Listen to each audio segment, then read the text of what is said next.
Hey, back again with another show. This time we are doing a show on a Wednesday evening, makes a change, 17th of June 2020. And we do have a couple of guests in right now. One of them's on mute for the time being, just gone to make a brew. But we're joined by Josie. Josie, do you want to say hello? Hello. Good evening, people. How are you doing? I hope you are all well, like me. What's it like where you are then? Josie, what's the weather like where you are? April showers, you know what? This April didn't come, so it may be now time for the showers. I see. I'm making good time lapses, and sometimes my camera get wet, but then I run outside and pick it up. And after the shower, I continue to do time lapses. Yes. Good stuff. I changed the side. I was doing time lapse last year to the west. Now I'm making time lapse to the south. So. Do you have any of those videos that we can have a look at? Not yet. Okay, cool. Well, here where we are, we started with thunder and lightning a few days ago, and we haven't had that for years. I mean, I can recall probably one or two occasions in the past 15 years or so where we've actually had thunder and lightning here. So to have like regular thunder and lightning at evening time, you know, it was even doing it at tea time today, so it's really kind of odd. Wow, you reminded me. When I was little, we have lightning storms every summer. Then it came a period like when from my 20s to 30s, let's say, not even one all year. I mean 10 years, not even one light storm. Yeah. And then they return back slowly. Now it's normal again. Well, let me say a few hellos to some of the people that are in. So we've got Good Servant, nice to see you in. Fiery Toot, nice to see you in. Ian Adams, Alexander Lightwater, Mason B, Sean Hawkins, John Bernards, Colin Dresser, Try Thinking. Should do it sometime. Nick and the Mind of God. Who else do we have in? I know that Pete Shea's lingering because he wants to join. Flat for Life. Nice to see you in. Who else have we got? Page 42. So many people. Ian Adams, Mandy Young, Jason McCormack, and many more. SE and SC and the Plain Truth. Blah, blah, blah. Right, okay, so Pete Shea, he's going to be joining us soon. I think in around about half an hour. I think he's expecting maybe the Rumpus to be in. I think he's got a challenge for him or something. Got a bit of feedback there. Is that you, Paige? Is that me again? It's you. Oh. Yes, you are. What is going on with this? I'll have to drop and rejoin. Well, no, it's because you've got the. I don't know. It sounds like you've got us on loudspeaker or something. Oh yeah, you're on. Yeah, you're on loudspeaker. There you go. Maybe you could put us in with Is some that headphones. better? Yeah, if you put some headphones in, perhaps. Yeah, I'm just holding the phone to my head. I'd put some. I got a new phone, and my headphones, the jack isn't the same as what it was for my old phone. Oh, right, okay. Yeah. Bummer, no worries. Darwin, thank you for the super sticker, $5 super sticker. Much appreciated there. Thank you very much. I wanted to ask, has anybody noticed the sun being in a little bit of a different position? I watched a video like 2 weeks ago about people taking photos. You know, they've lived in the same house for years, know where the sun usually is at a certain time in the day, and they've been showing how it's a little bit off. And I was thinking, I don't know if I really, think that could happen. And then I was sitting in my lounge room the other day just before I went to pick up my son from school, and my recliner where I sit every day, the sun was shining right on my face. I couldn't even sit there. It was blinding me. It's never happened before. Coming in a completely different window to where it normally comes in. It was weird. Yep. I think people all around the flat Earth noticed that. For me, personally, the sun is now about 5 degree more, at least 5 degree more north than it should be. Wow. Because that's Yeah. exactly what's happening here. It used to come up as it went over the house and down on the other side. It would hit the side of the house and not quite come into the laundry window. Now it's coming straight in the laundry window and hitting me smack in the face, like all the way in the lounge room. Like, that's never happened before. It's weird. Yeah, this is first year also here. I noticed. I will try, but the problem is because I'm not really early bird. Maybe I should wait for the sun and make a Yeah, well, few mine's in pictures. the afternoon that I've Yeah, and then noticed. go to sleep. Me, I can't really say because I have never really followed the sun as such. So, I've never really taken those measurements. And to be honest, you don't really get to see the sunrise or the sunset here. The sunset, yes, but the sunrise, no. Because we're on the wrong coast for that. But Yeah. do you get to do that where you are though? We get a better sunrise here because we're on the east. So, but from where I am, because we're so high up, I do see a good sunset as well. It's just where it normally, like, I suppose my house faces north-south, so it comes up in front of me when I'm sitting on my porch, and then it goes over the house and down the other side, and I can see it rise and set.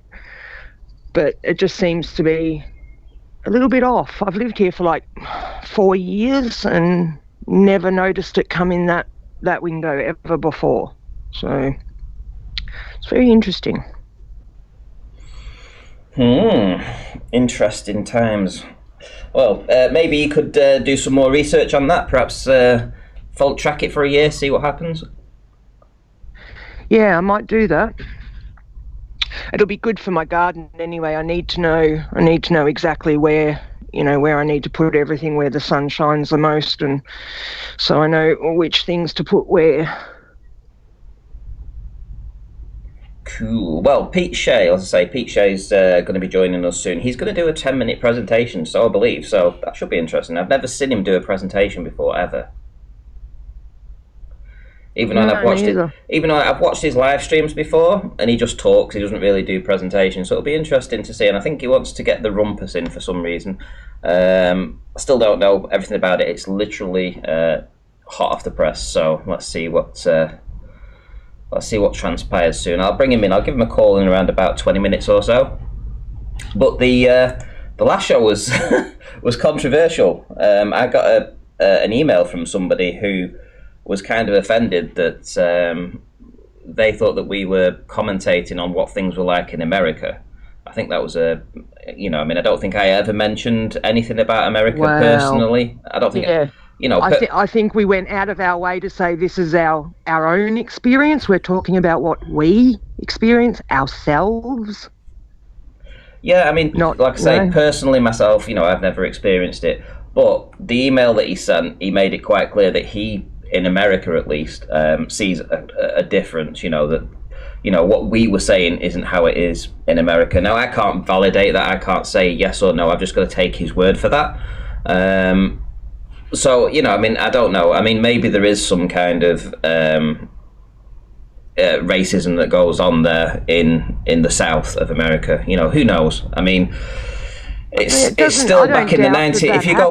If you go back 60 years or so, I think it was at that time they still segregated people on buses and things. I think only whites had to sit at the front and blacks had to sit at the back and things like that. So, maybe there is still some of that, the hangover of that left with a few individuals, My point was that they're having Black Lives Matters protests here in Australia, rioting and all this kind of shit, when it's not the same here. You can't take a situation in another country and then go to another country and say the same thing happens, because it just doesn't. You know, like Aaron saying that he became racist because of the way he was treated. Then he came back to Australia and started acting that way because of how he was treated somewhere else. And to be quite honest, I think that's disgusting behaviour. You know, it's like saying, you know, okay, I had a boyfriend who beat me up, so now all men are violent and aggressive. That's not right. Cleary says that we all get along together in the South. So, I mean, yeah, I mean, maybe it's just, I mean, Cleary, I don't know if, you know, how you would feel if you were a black person, you know, because clearly you're a white person. Maybe we don't see it, you know, or maybe white people don't see it as the black people see it. But I don't know. I mean, to be honest, I'm not qualified to really talk about it, to be honest, not being a black person myself. So do they, I mean, I know here Aboriginal people tend to be brought up being told that, you know, this is going to happen to you. Now, if you didn't immediately tell a child that their skin colour makes them different, would they ever, you know, notice that themselves? Do you know what I mean? I don't think they would. I don't think people like that. I don't think people are, you know, I don't think people behave that way if they were left normally. You know, I think, like you say, look it's at kids probably playing in kinder. They play.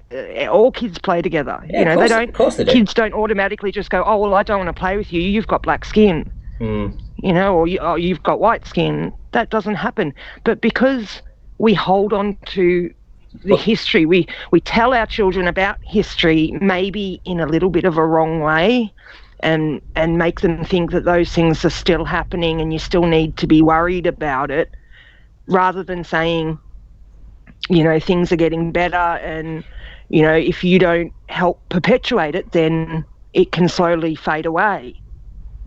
Well, here's the thing. So I emailed the person back, and you know, I offered for them to come on the show. So they said that at some time in the future they might come on the show. So all's well that ends well, I suppose. Maybe hear a different side of, you know, from somebody else's point of view. But I just wanted to clarify that I had actually had an email from somebody regarding that, and that I'd addressed it. I actually put it on the community post for people to discuss, because I felt that, you know, if somebody took that length of time to actually contact me to make a point about something, or a series of points, the least I could do is at least expose that to a bigger public for them to make a comment on. So I think for the rest of the, you know, I don't think this is a subject that I want to get into too deep in the future, you know, try and avoid it if possible. But if people want to comment on that community post and they've got something to say, you know, at least they can, you know, at least have that conversation there, you know? Yeah, I think us people worrying about talking about it is what makes it worse. Not, you know, being able to discuss any subject as adults is important. You know, even with just the flat earth and the globe, you know, being able to have a non-emotional discussion is important. How do you change anything if you don't, you know, acknowledge? And people like that guy who sent the email, they should come on and give their opinion, because, you know, I don't live in America. I'm not black. I don't, you know, I'm only saying what I've experienced in my life. You know, all my kids are they're half caste. I know people hate that word, but they are. We just don't see the same kind of thing here. So I'd love to hear what other people have experienced in their lives. It's the only way you're ever going to know anything is if they come on and say something, hey? Exactly. Well, we don't have black people here, so I really don't know how to comment on that. But with logic, the first we help the woman, then we help the blacks, right? Right. And now we help gays. Now they are pedos on the line to get normalized. You know, I think Yes, there is no. to have their rights acknowledged. Yeah, what fucking rights does a pedophile have? Yeah, but sure enough, they will implement it. But Yeah. I wanted to say, so far everything worked perfect. Women were happy, blacks were happy, gays are happy. So everybody seems okay now. Now only pedophiles are not okay, and they are raging for themselves to be okay now. So I think there is no racism in the world, or at least not. Maybe in Arab countries, because they are different culture and they have serfs, you know, still and so on. But in the West, I don't believe that this exists. I don't believe this exists. I don't believe really. Okay, let me give a shout out to Darwin. Says breaking ranty news alert. Mason B is still ace. Thank you for the super chat, much appreciated. Listen, I've noticed something. I want to change the subject slightly on and talk about what you said about the gays and stuff.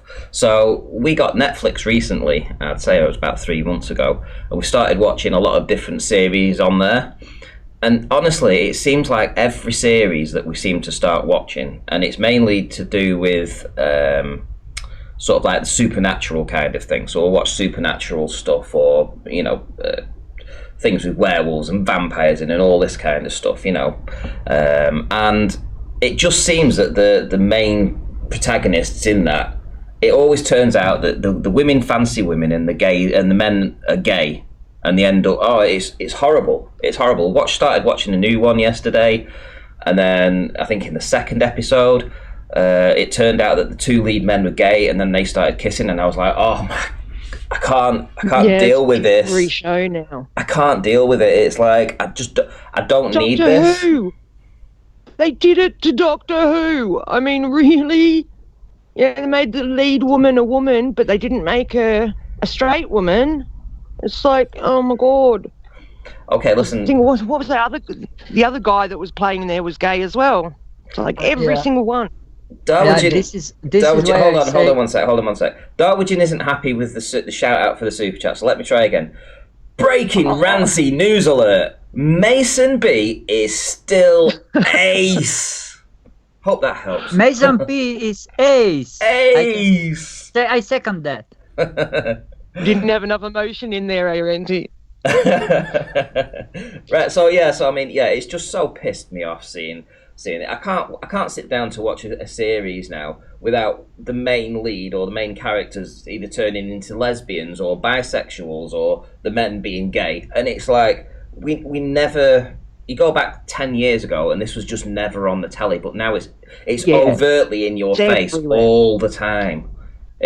What would happen to us if we started a straight pride parade where we all were half dressed and doing sexual, you know, things on our floats and stuff, and having, you know, dildos or whatever, and having, you know, we would get arrested. But because it's gay pride, it's perfectly okay. They can walk around, men can walk around with stilettos and underwear on and nothing else. And this is why I say they have enough rights. They have more rights than us now. Yes. So what the hell are they now talking about, you know? Yeah. You know, I saw a guy in the supermarket. It was a photo of a man in a supermarket wearing high heels and a little bikini briefs, and he was bending over in front of a kid from the waist, like knees straight, bent at the waist. Like, where is the morality? It's got nothing, you know, what you do in your bedroom has nothing to do, it shouldn't have anything to do with the outside world. It's a private thing between you and your partner, whatever partner whoever you choose, it's TMI. I don't want to know about what you do and who you do it with. Keep it to yourself. It's like when they say, this lesbian woman got this award. It's like, well, why do you even have to tell me she's lesbian? I don't want to know. It's got nothing to do with it. Exactly, but they are pushing it. This is why I say you need to stop watching TV, even sport events. Unfortunately, they spoil also them. I don't watch TV like 25 years or even more, but I can assure you. Yeah, I can assure you. I was looking when I was visiting my brother, and even the sport events are made for programming people. So you really cannot enjoy anymore. For a reason. Yeah, you can't enjoy, really. No, I haven't watched TV for years. My TV sits on the HDMI thing for my Xbox. I never change it. It hasn't changed for years. I just don't see the point. I don't want their ideas in my head or in my kids' heads. We'll be just fine without their ways of looking at things. Yeah, I'm wondering when the people will see and will say, now it's enough. For me, I couldn't pass the flat earth, really. When I tried to debunk it and I didn't succeed for 2 years, then I said to myself, well, I can be like before, like didn't get involved or do something, share the truth and so on, and go on with my life like before, but I say then, but when will be enough? When will be enough? Yeah, when will I stand what for has something? to happen? Yeah. And then I said, it looks no, like this people is are enough. sort of getting tired now. Things are, more people are saying, this whole snowflake culture is just getting too much. Have you seen the whole rigmarole over the Aunt Jemima maple syrup bottle? No. The black lady on the maple syrup bottle, they want to take the picture off. No, there was because something else it's though racist. that somebody else mentioned. My partner mentioned something else as well, something similar. I'll have to think what it is. I can't think right now. But yeah, she said something else that's like a mayor of a town said that whatever had been around for years and years with this image of something was now racist.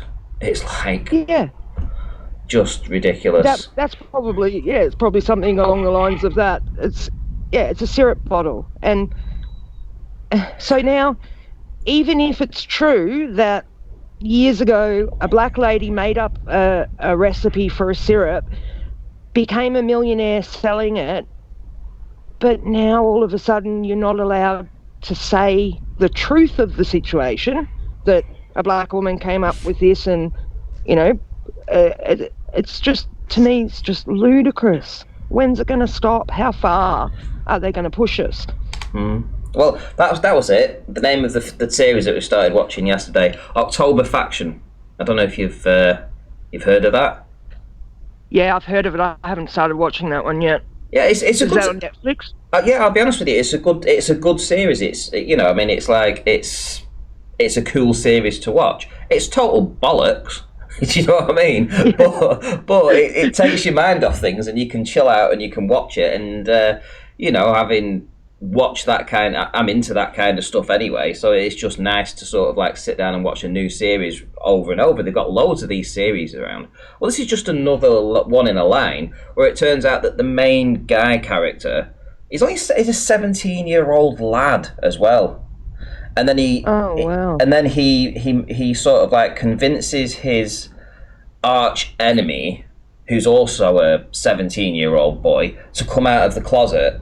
And I'm like, this isn't what? And then I honestly, there's at least 4 occasions I think where they're snogging each other's face off, and I feel like vomiting. And it's like, okay, I can understand that you'll need maybe to have some kind of storyline if you want to go down that route and you want to say that's a storyline, but don't keep putting it in our faces having men kissing each other.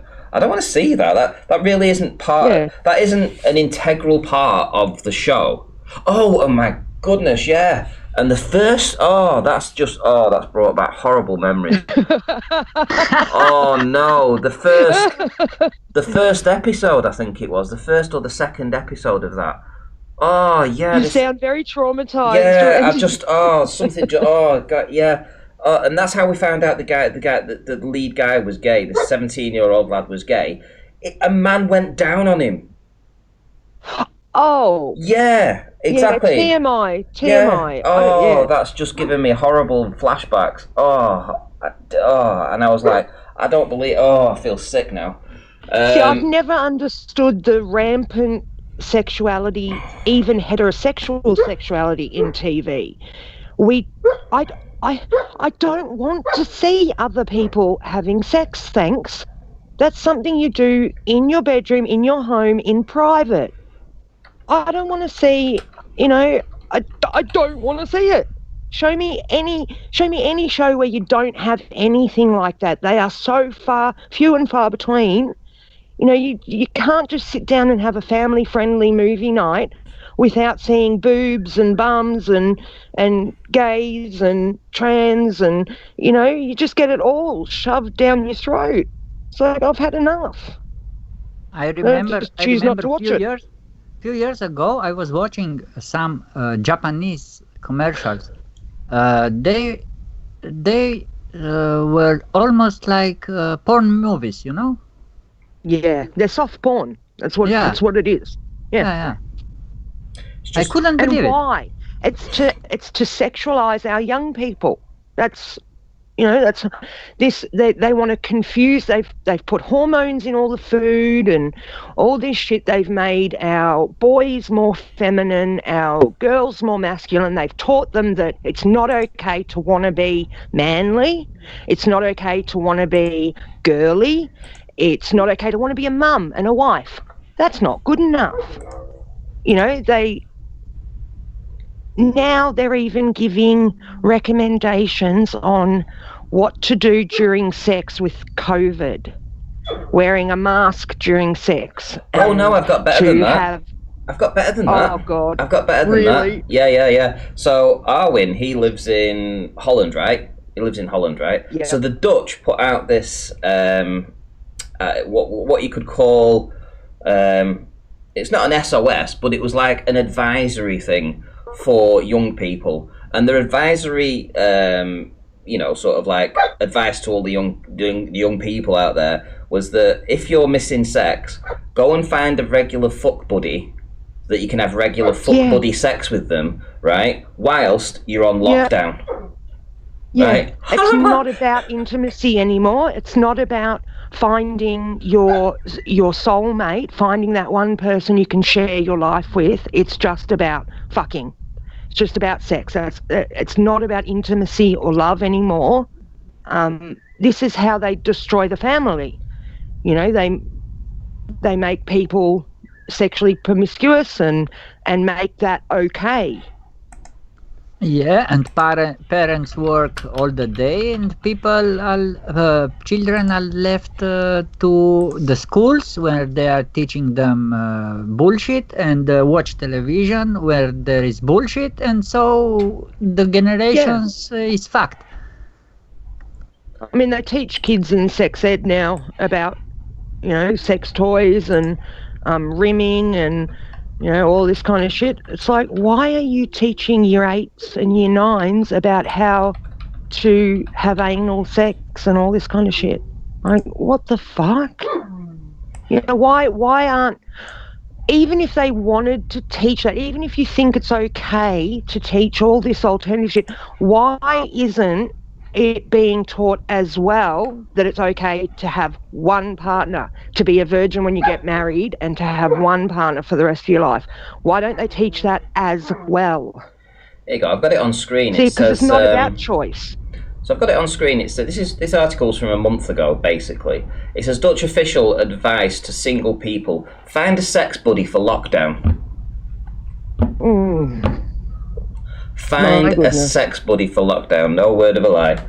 So, it's not even a case of, like you say, it's not a case of, find love or anything like that. It's just sex, and they're trying to change. I think they're trying to change the way people sort of like view a relationship and view having sex. Maybe that's all down to how, maybe it's all down to a future, 20, 30 years down the line where everybody's so used to this basically just finding sex buddies kind of sex that the paedophiles can then get away with what they're doing. Yeah.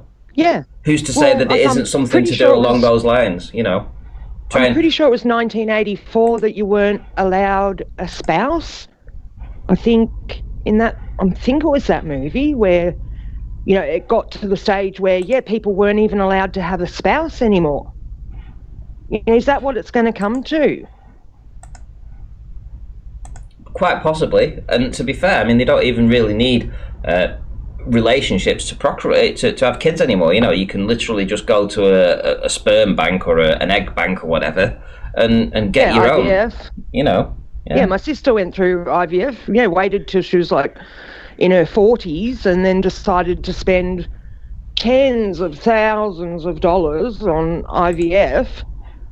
And I'm sitting here with my 3 beautiful children going, maybe if you hadn't have gone girl, boy, girl, boy, girl, boy all your life, you might have children now. I love my sister, but really? You can't decide whether you're a lesbian or you're straight and you wonder why you get to 40-odd and you don't have kids. Well, maybe that's what the agenda's all about. Sad. Maybe that's why they're putting this on the TV I think it programs. does have a lot to do. Starting showing, I mean, honestly, that, the first or the second episode, a 17-year-old lad in a room, and you don't even, and this guy just goes down. He's like, this guy jumps in for a kiss with him, and then the next thing, he just goes down. He literally just drops out, and it's basically saying to you what he's doing without you doing it. And I felt like being sick. But it's like... I don't even want to see that with a man and a woman on TV. No. Like, if I want to watch a porno, I'll go and watch a porno. I can choose to watch a porno. But if they start putting it that graphic on TV, they don't even warn you how bad. They say, like, strong sex scenes. But some of them are way stronger than, it's like you never know how bad it's going to be until you watch it. And by then it's too late. You've already watched it. Exactly, there we go. So I've just typed into YouTube and it's going on about the this October faction, the gay agenda. So yeah, people can look into that. So... Sense8 was another series that had a fantastic story to it, great ideas, but they did the exact same thing. There were threesomes. Actually, the whole 8 of them all got down and orgied together in the series. So it just got like, and it ruined because the story was so good. The actual, what they were doing was such a fantastic idea. But then they had all this, lesbian, gay, orgies. It's just like, just leave it out. Don't need that shit. Well, weren't we told that the Romans used to be sort of like gay or whatever? They used to have like not gay bars, what is it? Saunas and stuff like this, where they all used to hang out. And the Spartans apparently... Yeah, I've heard. Yeah, Spartans. The guys that you think are really tough and strong and those big fierce guys. I've heard stories they were a bit kinky.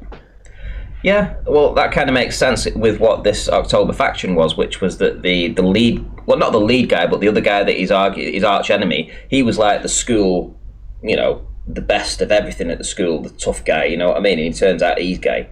Like, but whether, you know what I mean? But yeah, I mean, we're told this in history that if you go back in history, you'll find that it was okay for a man to lie down with a man, and that's just not in my paradigm. That isn't okay. But I understand that it goes on, so there's no, you can't stop people doing what they want to do, but you just don't want to see it yourself. If you don't want to be forced to watch it.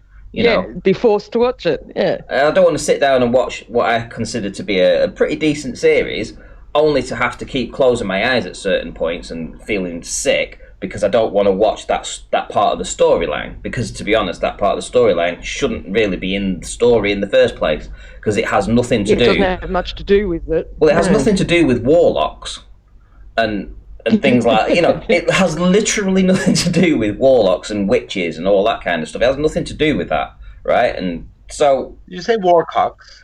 Warlocks.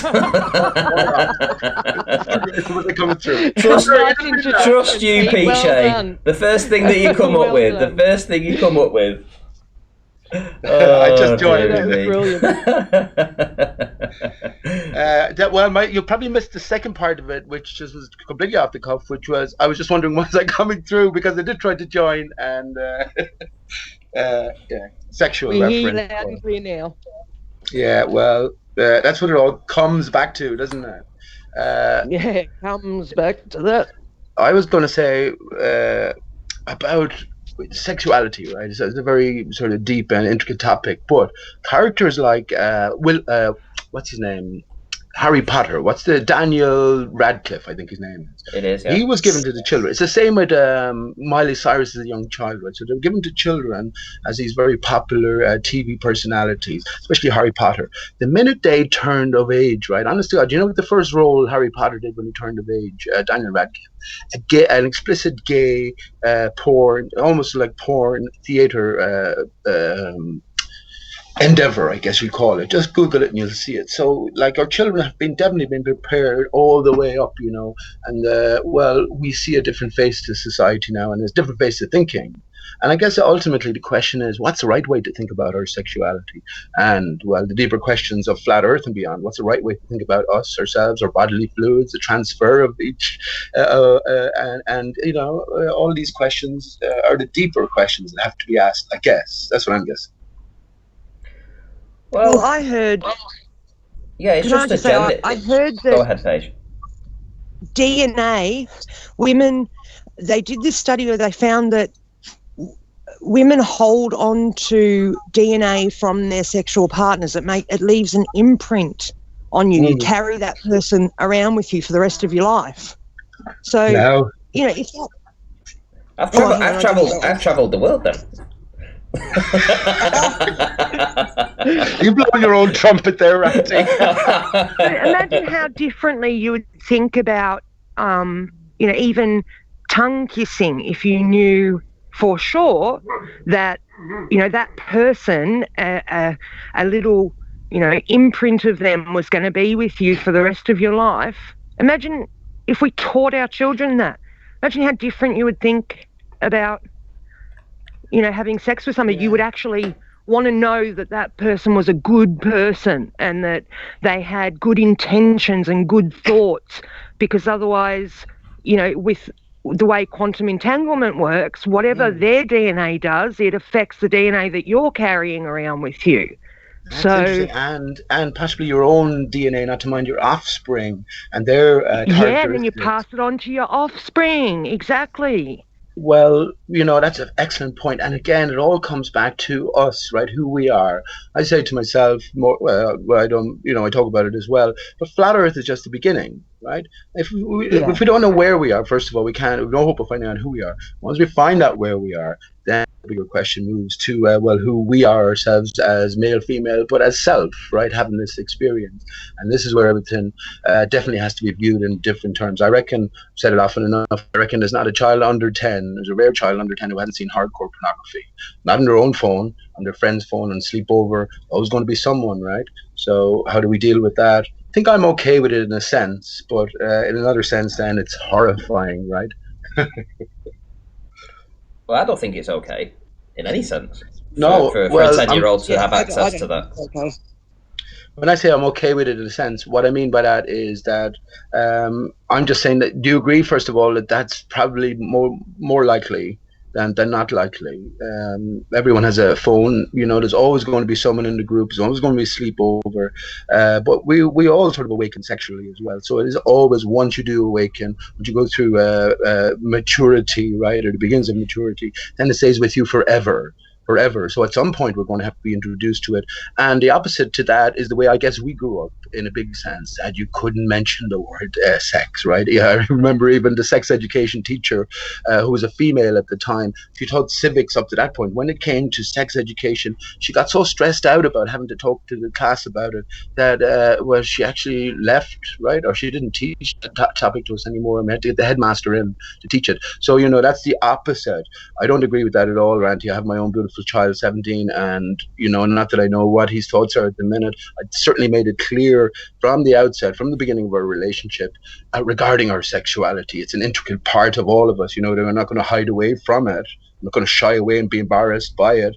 But what I mean by that is I told him the facts of life from an early age. You know what I mean? It's not just a matter of sitting down and talking. Someone, I have a special talk to you. Over the course of our relationship development, all these things, everything is out in the open, right? But I don't mean in an adult way, an explicit way, just the basics of life, that sort of way. But yeah, let me just say, and I know I can talk, but yeah, when it comes to, well, the situation we're sort of in right now, right? And that's up to the individual to sort of clarify and classify, but it certainly is extraordinary and unprecedented. So I mean that in the sense that children are exposed to all this stuff. So I mentioned Daniel Radcliffe and Miley Cyrus. I can't remember the name because it was just after my time, but it was a young kid all the way up, you know what I mean? And she was a respectable, do you remember, Paige, the program I'm talking about? I'm sure someone in chat must remember that program. But yeah, suddenly then when children come of age, when they come of age themselves. About the twins? Yeah, them, the Olsen twins, isn't it? No, not. Yeah. Oh God! And Miley Cyrus was another. She was in a different popular program anyway. So anyway, yeah. The point being, they were led all the way up. She's in the pansexual. Right. Well, I think another transgender. And I think there's much more to transgenderism than is sort of being led on. Remember, well, we have entered a new world, right? We have left the fantasy behind. So what is the true nature of this reality? I think we're finding out. Well, going back to what you were saying before about kids and having this exposure to this kind of stuff online, I think things like Facebook. The missus was watching. You know, she's part of this group. And she gets a notification that pops up if there's sort of like a group of people go out and they find these paedophiles that arrange to meet up with kids and stuff, and then they go and confront them, and then they expose them live to Facebook basically. So last night, yeah, I've seen that. Well, last night they were doing a sting, so they got two of them within I think 20 minutes or half an hour or so. They got two of them locally, not far from where we are, somewhere within 10 miles I think. Anyway, one of them was talking to two 12-year-olds and had sent them dick pics. Do you know what I mean? But they weren't 12-year-olds. Right? They weren't 12-year-olds. It was decoys. It was people pretending to be 12-year-olds. But that just shows that there are people out there that are searching for these children and that are willing to go to that extra mile and send them those kind of images. I mean, it's just... Not only is it disgusting and horrifying, but the fact that kids actually have that ability to actually get into a situation like that in the first place with an adult, you know. I mean, there's going to have to be. Well, yeah, but I think there's going to have to be a crackdown on the use of mobile phones and things like this. Yeah. And I think a lot of the parents are going to have some kind of maybe some kind of training or something to show them, look, this is how you are able to put blocks on the kids' phones or things like this so that they're not exposed to this, you know. Because if they're not doing that, then obviously there's an agenda behind that that's allowing them to have this go on, you know. Because like you say, how easy is it? They want us protecting our children. You know, they tell you you're a prude, or you know you're not letting your children, you know, see the world for what it is, and all this kind of stuff. If you're not letting them, you know, have access to the internet and all this kind of stuff. So, well, they didn't have access to it 50 or 100 years ago, and they grew up just fine. Well, don't listen. Let's get real here. I could tell you some stories, right? The biggest abuse, the biggest sexual. What are you talking about there, Randy? That's fair enough. In one sense, that's an entrapment, though. It is entrapment, Well, no, and well, it's no, well, no. I don't think it is because there's, I mean, it's like you're not doing any. I mean, these decoys are very clever because they don't. They don't contact the guys contact them. Yeah, they don't. They don't. They've learned over the years that they're not to do the entrapment side of things. They don't put it out there that they're in any way, shape, or form looking for a dick pic. That information comes from the person contacting them in the first place. They, in no way, shape, or form, lead them on to do that. well, hang on. That's how they're able to get these convictions. Well, hang off on. of them, There's a problem then. Why would they arrange to meet somebody? Or did you say they were confronted live after an attempted meetup or something like that? Yeah, well, so last night, this guy, I think he was in his late 40s or early 50s or something. Like he looked about that sort of age, but he lived with his mother. So his mother must have been quite old, maybe 80 or something. And the people that were doing the sting got in touch with him. Obviously, they had his mobile telephone number, so they contacted him and said, "Look, we don't want to come round to your house and confront you in front of your mother. So you better get your ass around here, and we're going to confront you about these images and what you've been saying to these apparent 12-year-old kids." Because he had actually arranged to meet up with one of the 12-year-olds, I think, within a few days' time. He'd arranged to meet them after sending dick pics. So it was all there. They had all the information that they needed to actually confront the guy. But they didn't want to do it round at his mother's house, to protect his mum. That sounds a bit to me, man. First of all, because if you're the abuser, you know what you're doing is highly illegal. Why are you going to put your email, your telephone out there? Second of all, if the dick pics were unwelcome, they should have been reported first of all. But why would a meeting have been arranged? You know what I mean? Yeah, because they instigate it. I mean, it's like you should see some of the information that they put out. They'll put information out that'll say things like, "You said this" or "You said that." So it'll be like the guy will say to them something like, "Oh, what are you doing tomorrow?" And then the decoy, being this young girl, pretending to be a young girl, will say something like, "Oh, I don't know." And then he will then say, "Well, do you fancy meeting up?" And then the decoy might say something like, "Oh, I'm not too sure." And then he will be always pushing it. They'll always be the ones sort of like making the arrangements and trying to convince the child to meet up. Okay. Well, these are horror stories, but I mean, is he pretending to be a 12-year-old, or is he? What, you know what I mean? If you're going to show dick pics, you're going to know the difference between the 12-year-old's dick, excuse my whatever, and a man's dick. It's just the intricacies. But God knows that these things happen. God knows that these things happen, and we've all heard of things, the things that might happen on the dark web, right? So, how prevalent is it? Well, I could tell you a story about a man. Do you know the fairy forts? You don't have fairy forts in England, Granty, do you? Too much. More in Irish there. Fairy fort. They're called fairy forts. If you want to Google image fairy forts, actually do Google image fairy forts and just bring up. What is it? What is a fairy fort? What is a fairy fort? Fairy, F-A-I-R-Y. Fairy forts. A fairy fort. Yeah, listen little to the fairies, story. pixies. Listen to the story. And fairy fort. Yeah. Listen to the story, and this is just how it works. This is what I'm saying. Everything has to go under the scrutiny here. The old times weren't necessarily the best times, and that's the stuff happens behind closed doors. We tell the story briefly, right? Met a man in a pub, and it's an older man. He's coming up to his 80s or something. And he started talking to me, and I got the impression he was anxious to talk about something in particular. So he seemed like a very innocent man. But anyway, to cut to the chase of it, he ended up talking about the old days when he was living in a little village in Ireland or something like that, somewhere down in Clare, where he was still working, and he was in his 80s. But he talked about the old days, and we were talking now over a few drinks, right? 3 or 4 pints, both of us sober, know exactly what we're saying. But he ended up started talking about how in the old days there was so many people crammed into rooms. You might have 3 or 4, if not more, brothers and sisters packed into the same room as one circumstance. And as people are changing, as times are changing, as the bodies are changing, things happen, right? So on the other hand, then you have an arrangement between, like, say, this is what he was telling me, arrangement between the local parish priest or something, and he'd pay a visit, and everyone understanding what the visit is for. him get with the eldest daughter or something, or another circumstance he was given when a particular farmer or something was late with the rent, usually to the English landlord.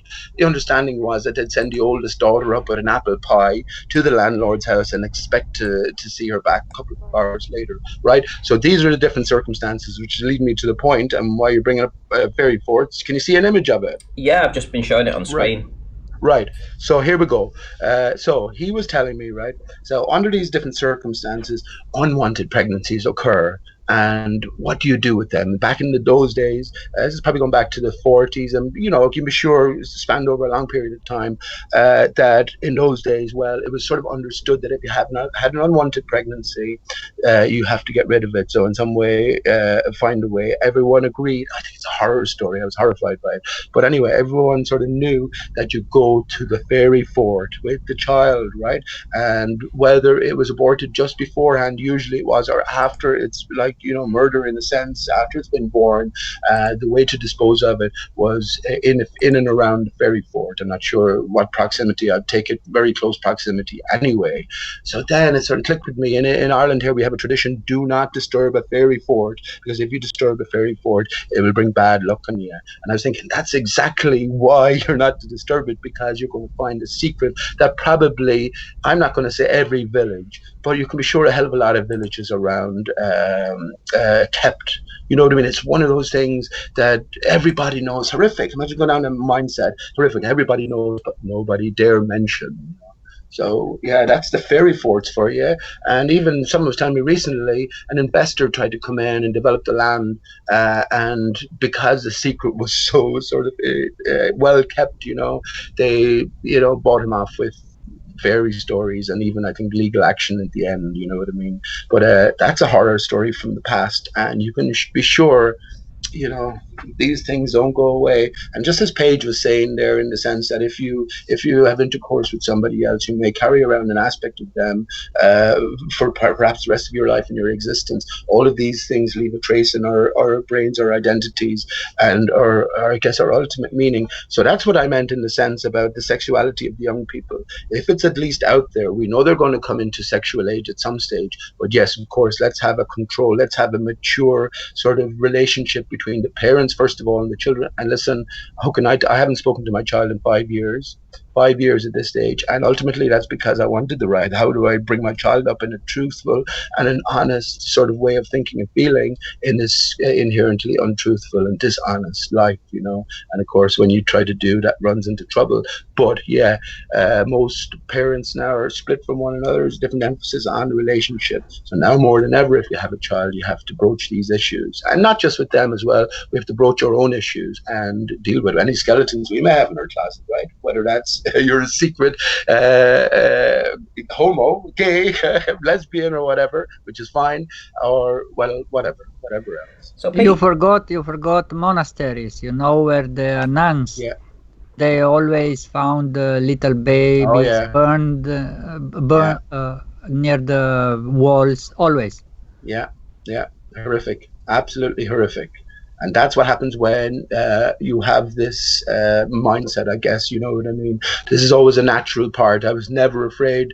No one dare touch my child. I mean, I did say from the earliest of ages, anyone go near your private parts, my Steve, you roar your head off. It doesn't matter. You just roar your head off. That's the only thing you can do, because it's so precious, you know what I mean? To violate a child in any way whatsoever. This is why I'm horrified by all of that, Ranty. When I mention that statistic, it's because I think it's true. 10-year-old children, they go on sleepovers. If they go out in the groups, everyone's going to have a phone. Someone is always going, you know what I mean? It just stands to reason. But it's about how we deal with that. First of all, I guess we have to deal with our own sexuality, and then how we not tiptoe around our own children. We have to be deeply involved. But again, I'm nobody to be talking. I have no idea about my child. It's no problem if you are self-schooling. No problem, but when both parents working and you leave them to education, then there is a problem. Yes, exactly. But what the least you could do is have an open, honest relationship with your children, and be aware that this is the climate that we have brought them into, and in a sense, we have let happen, right? I guess I'm 48 now, so yeah. But in another sense, then, Ranty, I'm just finding out who I am. I drink my own urine. I'm laughed at by all sides. Why do I do that? Well, because I have a different thought on what the power that's in my own bodily fluids. I also have a different thought on what Paige was saying there, and I can understand it completely. Manna from heaven. Manna from heaven is semen. It's semen. It's the beginning and end of it all, right? When the tar, which is an able-bodied seaman like Martin Liedtke was, whose best friend, Antonio Suberatz, accused his soon-to-be wife of being a male in drag. Isn't that funny? But yeah, semen and the egg connect. This is when our material universe begins. This is why the Big Bang is so called, right? The Big Bang, it's the big fuck.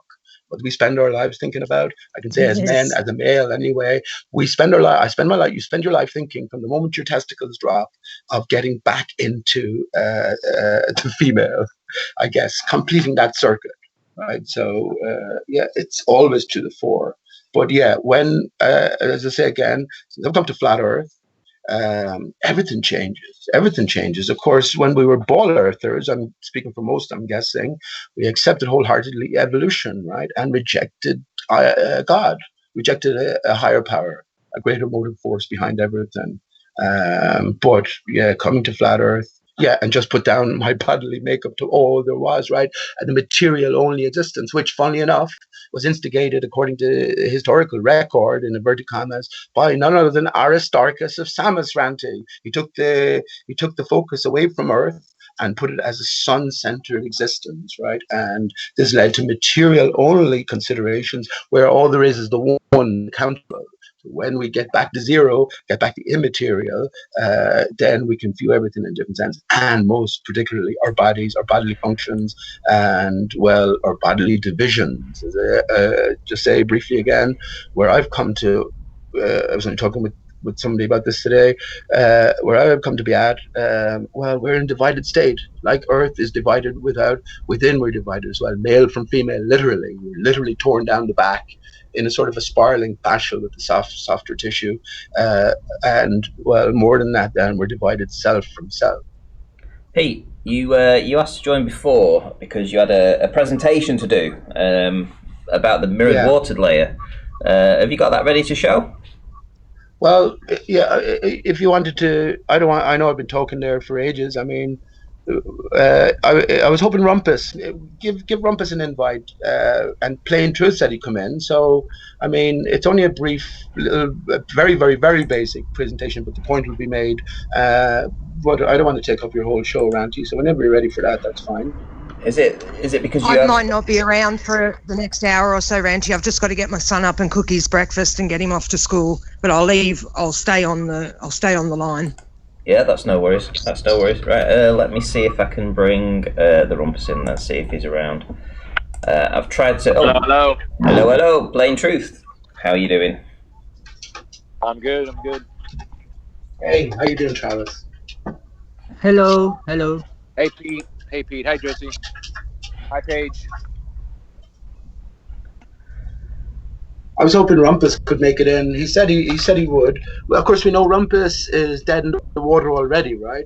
But just getting him, because he's so passionate, a truth seeker, to offer up his explanation or to offer up criticism of what I'm about to show, I mean, that'd be grand.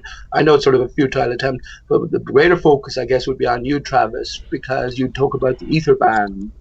We know we're on a stationary Earth, right? And we're looking over an extended span. So you put down lots of different effects to atmospheric effects. And I think that's the point of contention between me and you. I think we'll be able to settle that tonight anyway. Only if you drop your water is a mirror shtick. Well, I won't be dropping that, but remember you were looking for the house the last time. That's one of the questions you asked. So I'm only basically going to represent the picture that you presented with the yellow lines drawn in, and just point out exactly where the house is and how it's in fact right before our eyes as well. I thought that we already knew where it was before. It was just off center a little bit. So I'm not sure. I'm not sure if you. Maybe we're thinking about a different image. I know you. I'll remind you anyway, so that's okay. Okay. But if Rumpus was here, that'd be grand. But he has no defense anyway, right? Well, he's actually. I've added him to the call, but he said he's in a hangout. He says, "Is there anything interesting going on I should know about?" And I put, "Yeah, Pete Shea wants to crush you." So we'll see if he joins. Yeah, well done. So, I mean, you're happy to do the presentation anyway, even if the Rumpus isn't here. I mean, you know, you've got the plain truth here. Maybe you can try and convince him that the watered mirror layer is a thing. Yeah, okay. I mean, listen, no big deal about it. I'm not making any major deal about it. I haven't put much time into this. In fact, maybe just about 10 minutes beforehand, drawn a few lines in. But I don't mind doing that. The reason Rumpus, because Rumpus, in one sense, represents the body of science, right? He represents the accumulated knowledge to now. And if he has no offering, if he's no explanation for it, except his usual, well, then that's him dead in the water. Not that we didn't know he was dead in the water anyway. But yeah, all right, listen, I'll just go ahead. So again, very, very crude and basic. The presentation will be more me talking, ranty than anything else. I've just got to shout. I've got to shout Travis out here because he just made me giggle. He said to the Rumpus, he says, "Please don't, the Rumpus, for the love of the ether band." Oh, nice one, Travis. That was quite funny. Yeah, it just came to me. I thought I got to write that down.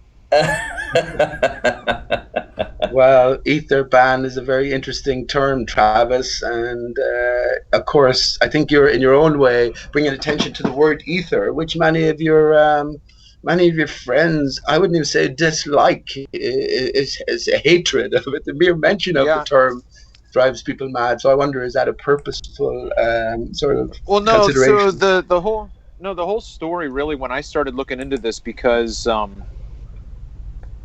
I got into the photography and I started looking, I started seeing things that I wasn't prepared to observe and process. And so I just simply started thinking about the discussion and where I felt like my thoughts were leading. And so I was trying to think of a way to communicate. I thought of creating a word with the word atmosphere in it, or atmos, right? I was thinking of something that you could reword or resmith a concept. So when we talk about atmospheric conditions, that term is so broad, it could just simply mean weather, right? The atmospheric conditions, that just simply means weather. Well, I'm not talking about weather. I'm talking about an optical phenomenon that is viewed through a medium. So in order to narrow down my choice of meaning, if you now say the word ether band, you know you're not talking about weather. We're talking about something specific. We're talking about making observations through a medium over distance, whether aquatic or terrestrial. So to me, that's helpful. That's not trying to be, I'm not trying to draw attention to myself. I'm not trying to be whimsical by saying, oh, look, I can create this word. I was trying to be helpful for myself primarily, but then also when I started talking about it, it would give context to the stuff that I was addressing. And but you know that ether, the term itself, is controversial. You're right, but I didn't know that at the time. Sure, and to be honest, when you Google shit, it's almost like a random spinning of the wheel, because I remember typing in the word ether, and the very first one that I looked up defined it simply as air. Yeah. It didn't go into the luminiferous ether. It didn't go into any of that. So whether or not you want to label me as an ignorant researcher that I didn't look any farther, I was just looking for a term to refer to the air, and so if you do come to understand ultimately that let's all the mirroring effects, which is how we can sort of set the contrast when we're looking at an image. First of all, let me just say, with any image, it's there to be decoded. The likes of the rumpus and the ball-earth literalists just say what they see. Oh, look, X amount of the building is, after disappearing over what appears to be this horizon, a geometric divide between sky and surface, right? So, yeah, we can obviously do away with that. I don't know why I wanted the rumpus on. He's just here. It doesn't even matter, you know what I mean? I did ask him if he was going to offer a forfeit if he couldn't come up with an equivalent or any explanation for what we were seeing, which he can't, right? He can't explain the mirroring. Oh, the rumpus is here. Okay. Oh, 10 minutes. Okay. Well, it's grand. Listen, let me just present it anyway. One thing. So, yeah, getting on to the image that we're going to see. As flat earthers, as we understand, we're looking over an extended span. Any image, any two-dimensional image like this has to be decoded. So we have to take the sort of the dimensionality and the perspective and different other effects as well. Are you sharing screen? You're not sharing screens, Pete, if you wanted to share screens. Okay. Well, that's what I was just preambling there to say, that we have to understand it in that term, right? So when we understand that we are looking over an extended span, and we just start with this image, which is the secondary image here. So I hope you can see my screen, right? Yeah, we got it all. Okay, right. So again, I say just very basic. What else am I supposed to do? I'm just drawing you a couple of lines, and so to give context. So forget about rumpus, forget about the baller, right? So that's so we're looking for an explanation as to what's going on as flat earthers. Travis offers up his Eat with Land explanation. As Travis, a couple of things. What he's done in his image comparison here is lined up horizons, right? But as we understand, we're looking over an extended span, and depending on conditions, this apparent horizon, which isn't a divide at all, it's an illusory divide, is prone to change. So what we have to do is compare like with like. But look at the images. Let me just remove some of the lines I've drawn, and I can put them back in. So when we're looking at the images, we're looking over a span of water. Travis can fill in the details. It doesn't matter too much from my perspective. And the far off bank, and behind that we have a house with a bunch of trees, right? What we have is a buoy in the center here, and what appears to be an horizon line here. And I think this is what Travis is implying is the divide, right? So everything beyond that is beyond water. You know, it's something else that's going on above the water. I don't mean to put words in your mouth or anything like that, so I won't talk about what you think. But anyway, once we understand that we're looking over an extended span of water, right, and we take perspective into account, that is, when we're taking an image, either when we're looking at something or when we're taking an image with a camera, things in the distances themselves will compress, right? So much more will be squashed into a much lesser sort of representation on the camera here. If we were to draw lines across the screen here, each of equal length, right up until the dividing line, the line from the bottom here, the first section, would encompass a lot less in terms of actual distance than, say, the equivalent line across the top here. But anyway, once we understand that, right, and once we understand that we're looking over water all the way, right, we can find the horizon line, the mirroring line, first of all, which is clear along the back shore here, right? So once we draw in the mirroring line, which is the red line, I think we'll all agree with that, that's a certain fixity, because we know there's land on the opposite side. So everything below that mirror line, everything above that mirror line that's been mirrored below is a direct mirror of what's above it, right? So we have to find the cause for that. We have to try to discern what's going on. We can see that very clearly as well. You can see the house has been mirrored here. And even this white patch, let me show you in a small bit, even this white patch of sky has been mirrored, right? What do you call it in this white patch of sky here, as we just zoom down? Sorry. There we go. This white patch of sky is this white patch of sky above, and all the trees are mirrored. And where they're cut off, it's just where the water starts to sort of ripple and become indistinctive from our perspective here. Wouldn't you just say that's wouldn't you just say that's a reflection? Right. This is what I'm saying. It is a reflection. What we're trying to do is explain the reflection, though. What is actually going on? Well, hang on. Let me get to the point. Let me just continue. Right. So when we look at the image to the left, we have a misalignment straight away. We need to find the mirror line here as well. And when we do, we can see it. It's easily identifiable. Now, what we need to do ultimately is to bring this yellow or red line up to connect to this red line, and then compare like with like. Just a very, what do you call it? Here we go.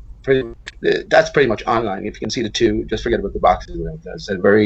That's a better sort of evaluation as to, well, what the distinctions are, what the differences are. And as we can clearly tell, the horizon has moved. What appears to be the horizon, right, which is not the horizon. Everything beyond this horizon line, it's within the zone that the mirroring happens. So why does it happen? Well, it happens because we are looking over water all the way. And when we take perspective and this extended span back into consideration again, we can understand that it's the surface of the water which is actually always and ever doing the reflecting, the inferior miraging when over water. I know there's other conditions and circumstances on land, in desert conditions, etc. is a different explanation for that. But in these particular instances, this is a better lineup of the two images. As we can see then, well, the position has changed in relation to us, but you took the images from the exact same spot, right, Travis? Yes. And the cone is stationary as well relative to the background. No, or the boy. The buoy is on a tether, and it is free to move up and down Right. the current. Well, that's fair enough then. So it's the boy that's moving, but everything else then we can see now has a better sense of sort of relational considerations here. Like we're comparing like with like, and now we can see that it's the horizon that's moving. So beyond a certain point, look at we can see the conditions on this day are not as calm as on this day. A few different factors come into play as well, and it's all obvious in a sense, right? The sun plays a big factor. Its relative position to your viewing position and what you are viewing plays a massive factor in all of this. The weather conditions, the water is more turbulent, right? It will still mirror, but it will take a greater distance for it to mirror. A few other factors, air and other temperatures, they all make a difference.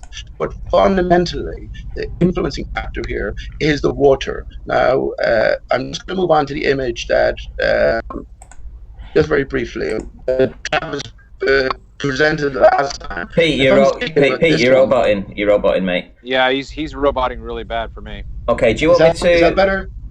Yes, that's better. Yeah. Okay, I meant to point out in the boys the last time that we have a mirroring. Yeah, I can go back to that. Right. I'll just go back to that briefly. Yeah, and you're roboting again, mate. Do you want me to, I've taken screenshots of this. Yeah, hold on. I've taken screenshots of it. It's because you're sharing screens. If you want, I can bring over a screenshot of, and I can share my screen so you don't robot. Is that all right? Well, I think I have it solved here, Andy. I had your own channel on, and I had it up to the top setting, so I just reduced that down. So hopefully that's better. Is that better? Let's see. Do you want to share your screens again? Okay. Well, I'm sorry, you are sharing screens, but I mean, do you want to bring the image back up again? Yeah. Here's the image again, yeah? Yeah, that's much better. Yeah. Right, okay. Yeah, that was my fault. I had your own homepage on there at top full blast, 1080 whack, so sorry about that. So yeah, if we zoom in a little, I'm just going. You can find the mirroring line here on the buoy. That sets up stone mirror. You see, right? Because that's closer to this. Look at this. Well, who would ever call this an horizon? This is not an horizon. This could expand over maybe that could even be 100 meters. It depends on how far back we're looking. It depends on the dimensions to all these things. But what happens here, we can clearly see the buoy is mirroring itself. So that mirroring is going to be a separate mirroring from something that's mirroring in the distance, right? And as we can see, these posts here are mirrored perfectly. Everything above the mirror line, we're seeing directly. Right, everything below the mirroring line, up this illusory horizon line, is a reflection of everything above from our perspective. Simple matter of viewing angles. And remember, none of this can be seen with the naked eye. So this is why I talk about image decoding, right? So the same thing for the last, what do you call it? There's a mirror line here as well. Not so obvious, but it's still there. So everything above the blue line is the buoy, what we're seeing directly. Everything below it is a mirror of what we're seeing above it. It's cut off. Here's another consideration as well. When we zoom in, And you might ask yourself, what is the distance between the blue line here? Yeah, sorry. No. What is the distance between the blue line and this apparent horizon line? It could be a mile. It could be a mile. Remember, this is a mirrored water layer. It will tend to act like a local mirror, to your perspective. Again, we're trying to decode a two-dimensional image, right? And we're after getting an extended span back. We're after getting our flat Earth back. So yeah, when we think about the surface itself, it's water all the way to the horizon. As we rise, the horizon rises with us. Now, as we rise above water, it's the same thing. We just can't make out the real horizon line, which is actually the astronomical horizon line. It's an illusory horizon line, which beyond that, right, we can't make out, because the mirror there is still present, but because there's no contrast, it reflects the sky beyond. And I will show another image to show you that in regards to a sunset in a minute. But just back to the initial image that I was. You're still roboting, this is the one I thought Pete, you're still roboting, mate. Oh, bollocks anyway. I don't know what to do about that. Maybe I'll just turn off your yeah. Yeah, turn off the watch. Okay. The main page altogether. Sorry about that. I won't be too long. Okay, one sec. That should be better. It's all the tabs you've got open, Pete. Not too many. There's not. No, they're only like just YouTube pages, right? Just looking up a few things. Some very interesting things. Honestly, beyond Flower, George Harrison, the Beatles, R.I. Son. Another fake death, but all leads and clues towards Aristarchus. But anyway, that's a different matter. Yeah, this is the image, Travis, that I was commenting on the last time. I just had a brief look at, and I thought you said you couldn't see the house here. So let me just get rid of the rest of the images, or the rest of the mirror line here. I thought you said you couldn't find the house, right, in the background. It was after disappearing. That's why I said I found the house, right, because it is there.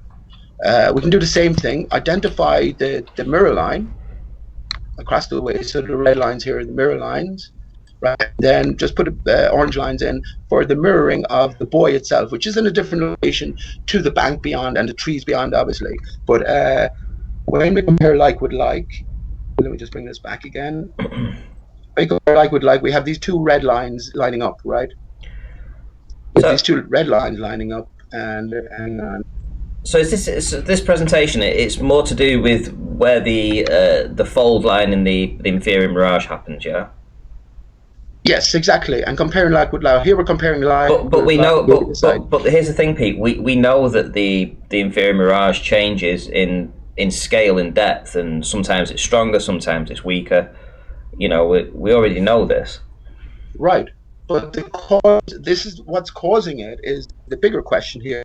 But we're comparing like with like. So I just moved this right side image down to where it should be for comparison purposes, right? Because here we have the mirror line across here as well. Now the point is, right, the orange line as well is the buoy, where the buoy is mirroring. The point is, first of all, Travis, am I not right when you said you couldn't find a house on this side? I don't know that I said that I can't find it, because I've shot it so many times. I know where it is locally. So I think that's know why you drew the yellow line across here and said, "Where's the house on this side?" So it's clear. Once you zoom in, it's there. It's here. You can see it, right? Yeah. I mean, I can here. see it even right now. Yeah, I can see it even right now. So I don't know that I would have said, "Where is it?" I might have asked. You know what? I might have just been rhetorical for someone who's not familiar with it, because the left image is a very extreme image of refraction. I mean, it is gross distortion.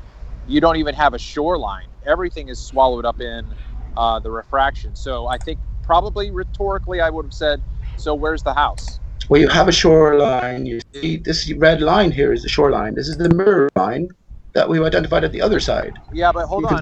I know.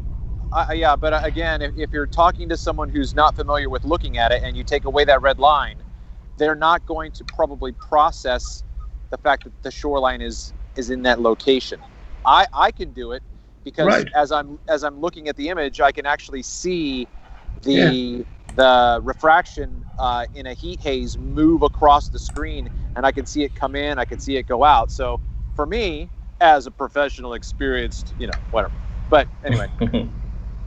Right, but this is the point though. We can identify the shoreline as the red line, the mirroring line, and it matches up perfectly. So when you were doing this side-by-side comparison, you should have moved the whole of the right image up to where the two red lines collapse or coincide. Except that wasn't my point. Except that wasn't my point. I agree with you. I could have done that. My point was to line up the horizon, because Right. when we have observations like what Ranty's done when he's looking over I can't remember the location where you usually shoot. I want to say Barrow in Furnace. Barrow in Furnace. Barrow in Furnace. When you're shooting over that distance, so this house is 3 miles away, so you're getting this refraction at 3 miles. Now imagine if I could back up 10 miles or 15 miles so that it's now an 18-mile observation. That distance is going to now, let me say it this way. Okay, at 3 miles, like you said, Pete, this isn't the horizon, right? Sure. It's not the horizon. But if I were to back up 15 miles so that it's now an 18-mile observation, you might be like, that refracted inferior mirage is possibly the horizon. But it's not. It's still the same observation, only with a greater distance between the observer now. So that's my point, in that when you see something at a short distance where the inferior mirage is creating the obstruction at 3 miles, the obstruction is not curvature, it's 100% refraction. If I were to then back up and look at that same shot, it's still only refraction. It never becomes curvature. Well, you can't say that though, because I assume you can't back up another 15 miles and see what you can see. You can't say that, Travis. Let's deal with reality here. Okay, hold on. Listen. Okay, so now it seems like you're just splitting hairs with me, because now I'm not. I don't mean to say that, because like I know you've taken plenty of images looking out over the ocean, and this is where all of this basics sort of has to be applied. Because when we are looking out over the ocean, you're looking over an extended span, so there's no such limitations. What you see is a target in the distance, and Randy here and yourself obviously have caught targets many miles, 30, 40 miles if I'm not incorrect, into the distance. So we have to, anything we see directly, right, that we can identify usually via the mirroring beyond a certain point, and we can see directly above this mirror line, we're looking at directly. Below that, then, you're looking for a cause as to what is causing the mirroring. You're saying it's something to do with the air/ether. I'm saying it's the water itself, and it has to be the water. There's nothing else that can explain it. Because if you're going to say it's something to do with the air... It's not nothing else can explain it. That's absolutely 100% incorrect. So over water it is because if the horizon rises, hang on, Travis, if the horizon will rise to eye level, if you're going to say that something in the air, whether water vapor or other sort of components within the air, is standing out against the backdrop of water anyway, it can't work, right? It's a light. Let's say it's the water vapor in the air you're saying is causing the mirroring. You're saying that would have to stand out to our perspective, even though to our perspective, the real horizon rises higher than this layer that we're putting down the reflecting to. So the water in the air, which is doing the reflecting, would have to distinguish itself from the water in the background, which rises higher than it to our perspective. Is that confusing?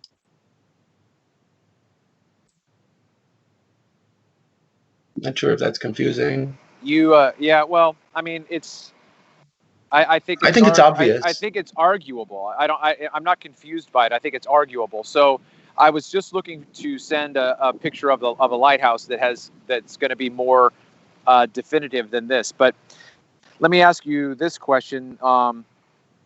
In the image on the left, I don't know how I'm going to try to think. How can I ask this question? Go back to the image that you first started with. Yeah, if there's any point we disagree on, then we can see whose explanation fits in better. Do you agree that this is this is a good one. Do you agree that this is the sky being reflected? This patch here. Yes. Right. So what's causing that reflection? The air. How could it be the air? Where does the water come up to naturally? By the bank at the back. Okay, right. right. So that was going to be my question. So look to the left of the buoy, that white image that's cut in half. Here? The first one. The first one. Yeah, here. Yeah. Okay. So my question to you is if you are going to suggest that the water is reflecting the lower image, is okay. My question then is, whatever that object is, I happen to know what it is, but if you didn't know, I would don't. you? Okay, that's fine. That's fine. But my point is that as you look at that picture and you think to yourself, the way I did initially when I was making these observations, that the water is the mirror, would you suggest then that the water has gone all the way up to that level of that object, whatever that object is? I would suggest, yeah, whatever that object is, roughly here, roughly, I would say it has to, even below that, because some of the bottom would be blocked out. So, but roughly to that point, yeah. Okay, again, just to be clear, my question to you is, if that were a boat, and it's not, but if it were, that would mean that the boat is resting on the water, so that you would say that's the water reflecting the top of the boat. Well, we know that the boat is resting on the water. No. I'm trying to draw an analogy. Okay, let me tell you something. That is a post that is on the shoreline, Right. of which I have a fully exposed picture of the shoreline with that post, and the water is nowhere near the top of the sign. It's a sign. So that white part is more than likely a be careful while you're swimming or whatever. Okay? Right. So the water is not up to that level. So therefore, if the physical water is not that high up on that sign, the water isn't the mirror. The water has to be the mirror. If this signpost, let's say I think it's at the beachfront somewhere. As I said, I know nothing about the opposite bank or anything really beyond the images themselves. But if it's a signpost on the beachfront and half of it's been cut off, well, the water is going to come up to the. Okay, this is what I'm talking about, decoding an image, right? We're looking at something directly, and we're looking at a mirror reflection of it, right? So something is causing the mirror reflection. Now, if you were to rise up, right, the image would resolve itself better, and you could see that the signpost is a short distance away from the water, but you know that the water itself is coming to the feet of the signpost. We'll take sizes and perspective into consideration here. What they over 3 miles, how much does that area there represent in terms of the actual height of the signpost, or half of the signpost, whatever we're seeing here? You have to take all this into consideration, but you know for a fact that the water, right, is coming up to the ground level, right, or where the signpost is set itself, which most signposts are 6-10 feet. So it has to be 5 feet below that. So I would say about, not there, hang on, I would say genuinely where I drew the line in, the mirror line in, and give or take about 5 feet, right? Pete, That's where the water is coming up to. Pete, did you Pete, do any of you these see- observations yourself? And I was only looking at this on the fucking river today, as I was looking across at the church and the buildings in the background of Limerick City, and how the water after a certain point, and it's over a short distance, started to reflect, and I could see the reflection of the buildings in the distance, the church and a few other tall buildings in the distance, stretched to an enormous degree along the water, almost coming to my feet itself. So yeah, I've done these type of observations. Yeah, absolutely. To present them, I have presented loads of images on my own channel over the years. I sort of left this behind a few years ago because it's obvious that it's the water that's doing the mirroring. Okay. Otherwise, Travis, tell me where Okay. the water is coming up to. Where's Okay, the hold water on real coming quick, up Pete. to on my Hold image? on, just real quick. I've got to go in for my paperwork real quick, but I just put in the Skype chat a picture of a lighthouse, and so just take a look at that for a minute while I'm getting my paperwork. I'll be right back. Where are you going to say the water is coming up to? Here, is it? That's ridiculous. Do you want me to? Where do you say the water is coming up? Do you want me to bring the lighthouse image up for everyone to see? Yeah, he Where will is be it? right back. He's not here now. It's Okay, right. So I've got it up so everyone can see the image right now. Do you want me to share my screen for you to see, Pete? Yes, please. Yeah. Okay, one sec. Let me just get everything I in think, order. Pete, you are not to be confused with the lake observation, especially from high altitude, and the sea observations where the waves are just too big and they scatter the light. So basically what you say, it's the only reason I see as impossibility to make the effect you are talking about, if you understand me. Because Right. the waves are bigger, so they scatter the also the image, so you will never Right. see But anything over like.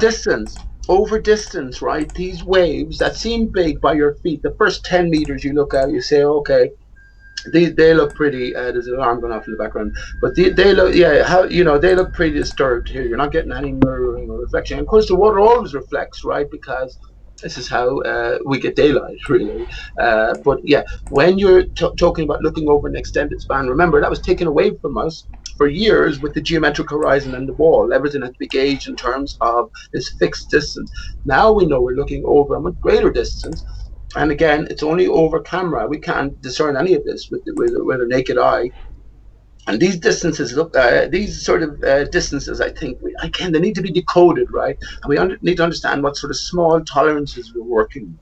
The most important thing to consider when I was thinking about this is that this mirroring layer, it behaves to our perspective like a local mirror. So when you draw the dividing line here with the lighthouse, here, if you draw the dividing line here, right, if you wanted to gauge a distance between that the mirroring line and what appears to be the local horizon, or sorry, the watery horizon here, depending on the image, that could be many, many miles, right? So the mirroring of everything above everything above that mirroring line, the mirroring below that, if you were to, so let me put it like this.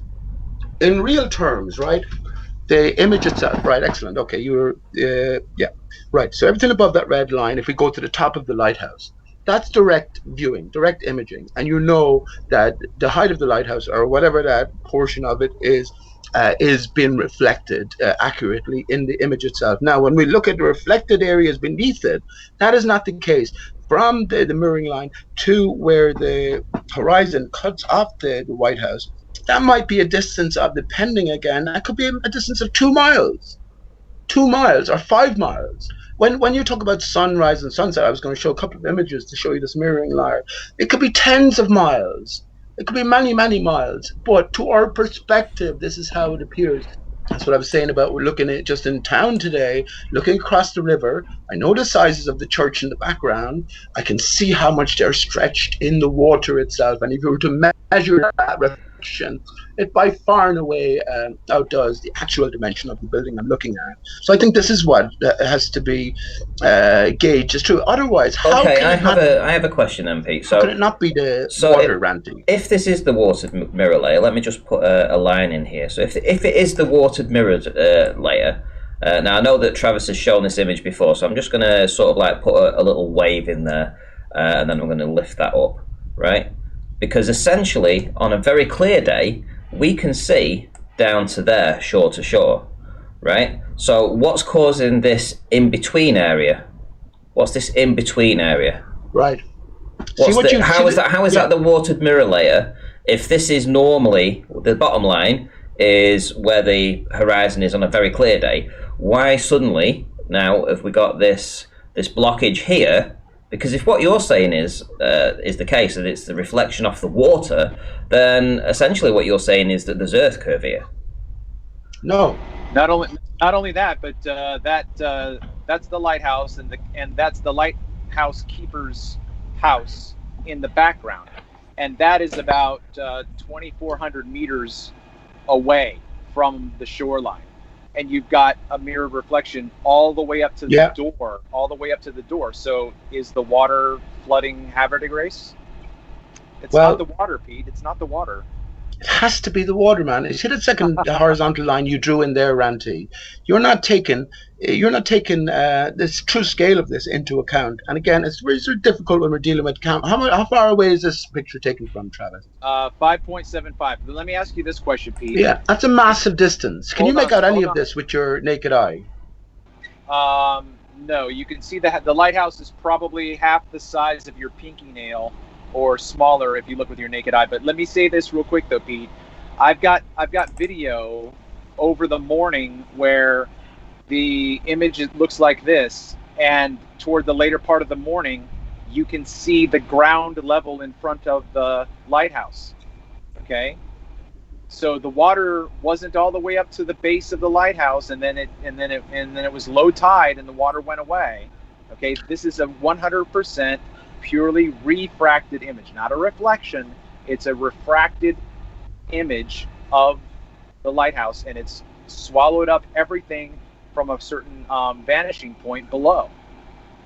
It's a reflected image all of the way, man. No, it's refraction. It's not a reflection. It has to be reflection. But where you see the illusory horizon here, you're saying that's not. You agree with this is not the real horizon, right? What seems to be the watery horizon. This is not the real horizon. Where would you place the real horizon then? We know the water comes up to the base of the lighthouse. Okay, so the real horizon is on the landscape behind this lighthouse, because there's a mountain range behind the lighthouse where the land apparently meets the sky. So this is not even remotely close to being the horizon, if we're going to be strict on the term of the horizon. Okay, so yeah, right. Well, where water meets land, then that's what I meant. Where the shoreline, the shoreline. That we know. Yeah. So let me put a line in, and you tell us where it is. Yeah. I think from seeing these images before, it's slightly higher than that. I'd say it's about there. I'd put it up a little bit higher. Okay, so let's put it there then. How's that? Yep, sure. Okay, so on a clear day, normally what you'll see is everything above this. You'll see everything above this bottom line. But on this particular day, you've got the inferior mirage that's blocking off the bottom of this building. Yep. This is what is sort of, I think, is confusing as well. That looks like massive distance. Remember, we can't make any of this with the naked eye. We are looking over massive magnification. I know it's not the greatest distance going, so we are trying to decode it. Now, where is eye level here? Where would eye level be? Center of the screen, right? Close enough. Shout out to Sky3, who says, exactly, the mirror line is not water. The plain truth, I'm with you. So that's Sky3. Sky3 does these little experiments over a pond. I think it's about 600 feet in length. Has a little boat that goes over there, does the filming from really low down, sees all these kind of effects as well.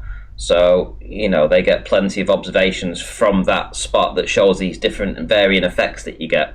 Now, it can't be the water layer creating these different heights at different times, different amounts of blockage on different occasions.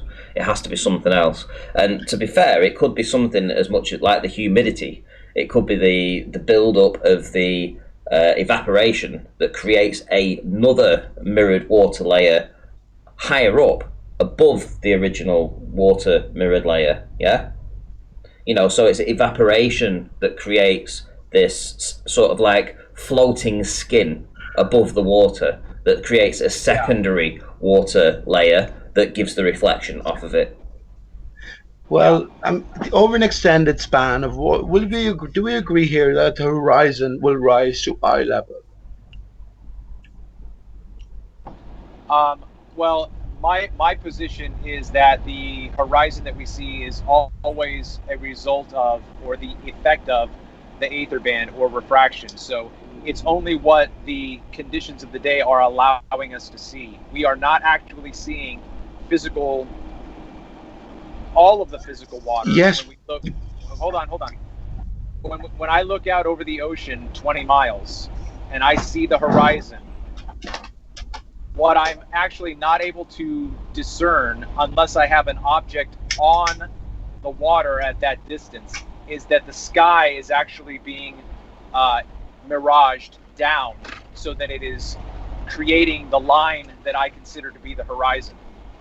Okay, so the horizon is a result of refraction. So it's not going to rise to eye level 100%. It's going to follow the laws of perspective. Don't misunderstand me. I will 100% affirm that as you look out 20 miles and you think that you're looking at the horizon, it is following the laws of perspective 100%. But the horizontal line that you are interpreting as where the water ends, that's not where the water ends. The water is continuing to extend and follow the laws of perspective, but at that point above the apparent horizon, it's behind the mirage that's in the air. And I just actually went through that in my last couple of videos, if you want to spend some time going back over that. Yeah, I totally agree. Sometimes horizon is higher than other days, depend on the atmospheric conditions. Well, I agree, and this is where there's many different factors to take into consideration. But under ideal, perfect conditions, right, the horizon will rise to eye level as we're looking out over an extended span over an ocean. It will always arise, but we'll always end up looking down, right? Because again, we'll confuse this visible horizon as the actual horizon. The word itself is loaded as well, so we need to sort of understand that. When I talk about the astronomical horizon being where the mirrored water ends, where the land ends and the sky begins, this is the real horizon. I believe I know this. Everything I'm saying, I believe it's well known as well. And I've had many different people over the years sort of agree with me as well. And that includes sailors, Travis. Once we accept that, we're looking at an image here and we have to compare like with like, and this probably isn't the best image. Let me quickly just share my screen again, Ranty, and give you a more apt sort of pictorial to go with what I'm saying. Okay. Or actually, I think I'm sharing, am I? You have to reshare. Okay, I'll stop and reshare, okay. But just before you get into that, I just want to shout out. Just before you get into that, Pete, Cleary sent a super chat that says the intense sunlight causes evaporation and this effect, and I have to somewhat agree. Cleary he's got it, and to be fair, I mean this is what we have observed. It's the amount of evaporation that's in the air on any given day. The more humid, etc., the higher up the inferior mirage will be. And it's just that build up in the atmosphere. So if you've got so many particles of water in the atmosphere that, you know, on a very dry day, on a very day where you've got very little evaporation going off, you'll see shore to shore. On other days where you've got a lot of evaporation, you will get this inferior mirage, and the heavier the evaporation, the higher up the inferior mirage goes. I can appreciate that. Let me just clarify real quick. I'm sorry, Pete. So my only caveat on that is that it's not dependent on the sun, because I have pre-dawn, right? The sun has not risen. I have pictures of these images in inferior mirages, and there's no sun above the horizon. So it's not exclusively dependent upon the exposure of the water to the sun. It can be, and most likely is at times. So what I will agree with you on, Ranty, is that it is dependent upon the percentage of moisture in the air. But the thing is here, if you say that the moisture is in the air at this level here, right, and we identify this as the horizon, then you'll gauge everything in terms of effects from any target in those terms, right?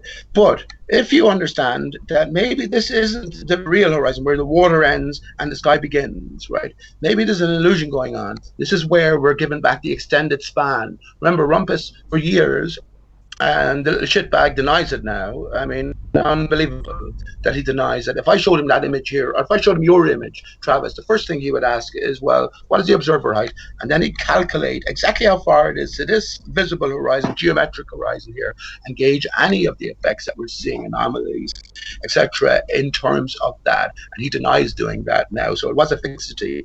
But now that we know that the sphere is not a reality and we're looking out over an extended span of water, is different aspects of perspectives do they need to be taken into consideration? Absolutely, I'd say.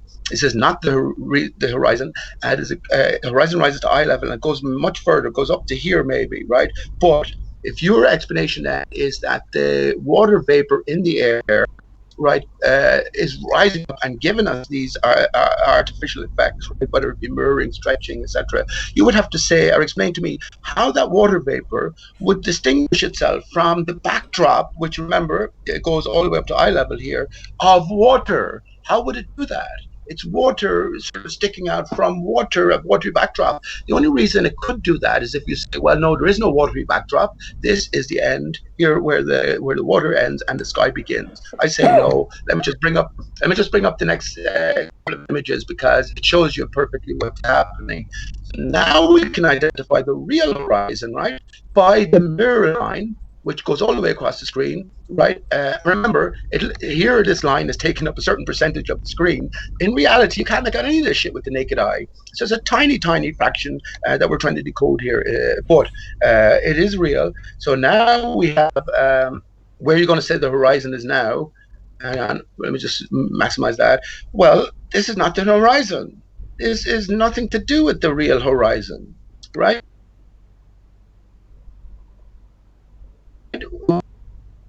Goes back, but via identifying the mirroring line here, which not only just goes across the sun. Remember, the sun gives us the contrast. This is all the way across the screen, anything you look upon, right? So when we understand that, then we can look at other images. And as I said, this is probably under ideal images, under ideal circumstances, when you have more stormy and clement weather in the near ground, which can be like 10 miles nearer to you, that might block out the far horizon, right, because of perspective.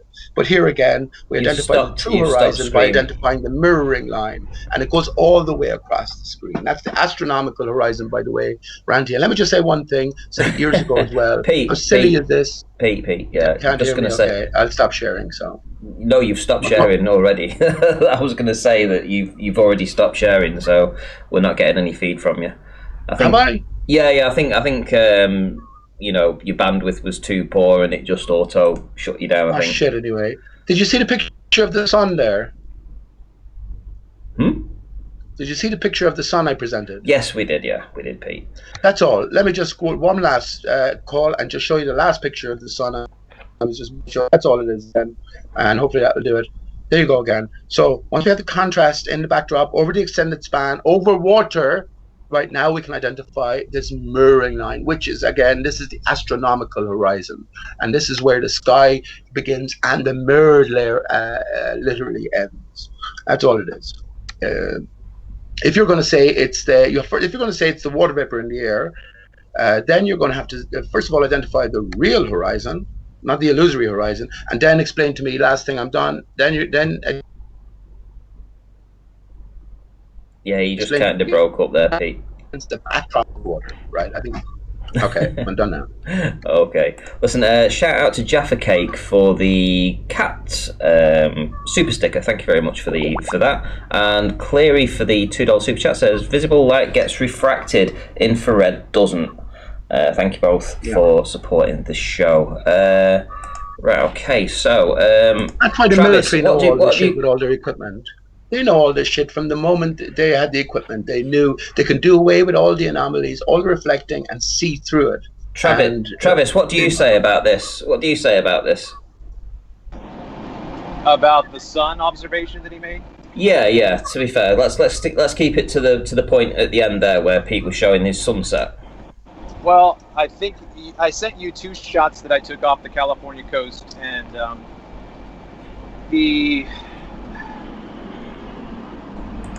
because it's going down at the lighting is different.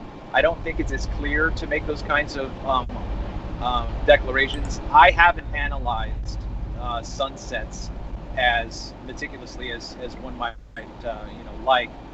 So I do think that my initial response is still the one that I would fall back on, and that is that wherever you place the actual horizon, which would be above the apparent horizon, whatever is below that line and down to the apparent horizon is still an effect of what's in the air. It's not the water. So hold on, just real quick. Yeah. Hold on, I'm sorry, just real quick. So the one thing that came to my mind was that when we see pictures up in the mountains of a lake giving you a perfectly Hey, you're breaking up there, Travis. okay, you're talking okay. How about now? Yeah, that's better. Yeah, that's better. Yeah, okay. I'll just cut it short. I don't believe that a dynamic ocean surface can exhibit a mirrored layer because the waves are so dynamic and moving. They can't give you a flat surface upon which to mirror. That's just, in my opinion, impossible. With perspective, man, the waves in the distance. If let's say there's 10 meter waves coming in all the way to, let's say we can see 10 miles. Do you not? Can you not understand how there would be so much sort of compression in the distance to our view, right? That the water, well, one of the basic properties of water, it's reflective nature, right? Can you not see though, Only Travis, when how it's that it would all only tend when to it's smooth out the further you look out? Pete, but it's still wave, you know, it's not flat, it's not a Yeah, it's still surface. water. It's still water. That's my whole point. Nah, it doesn't work like that.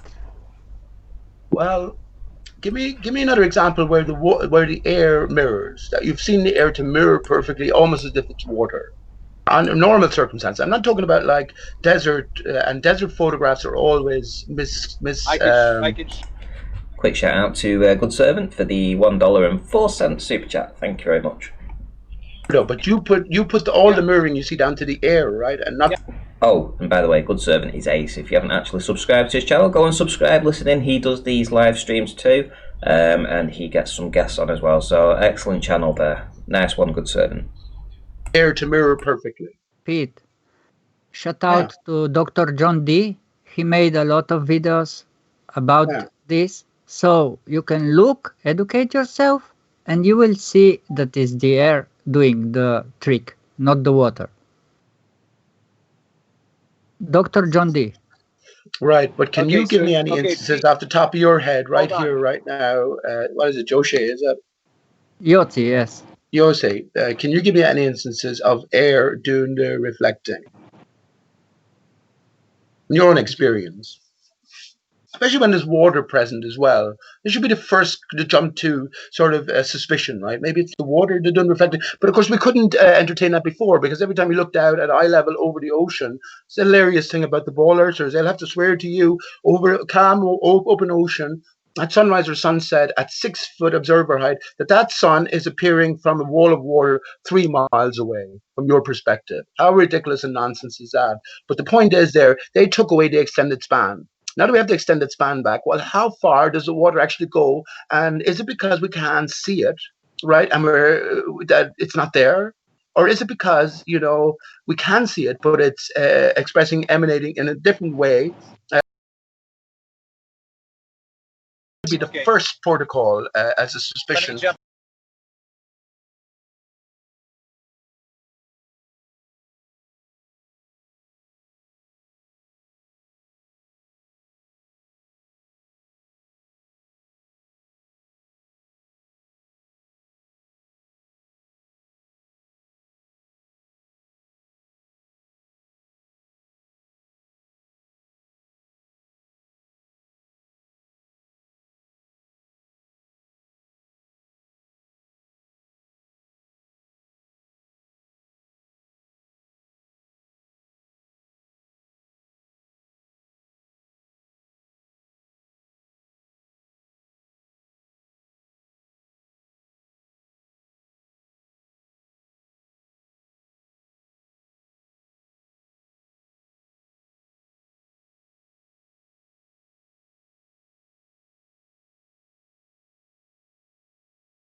Right, guys. Seems that my audio is working, but for some reason the desktop audio isn't right now. Let me just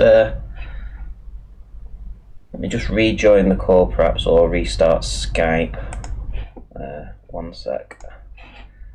It may well be Skype that's the issue. Right, let's see.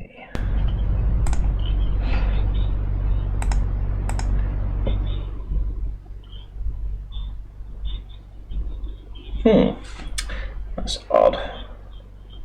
Let's try something different. This Friday, what if two?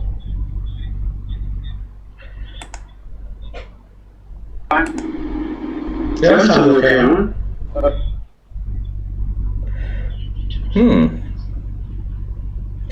That's awkward. 4 years ago now, I think. Remember that? Say that again. Trixie Cole channel.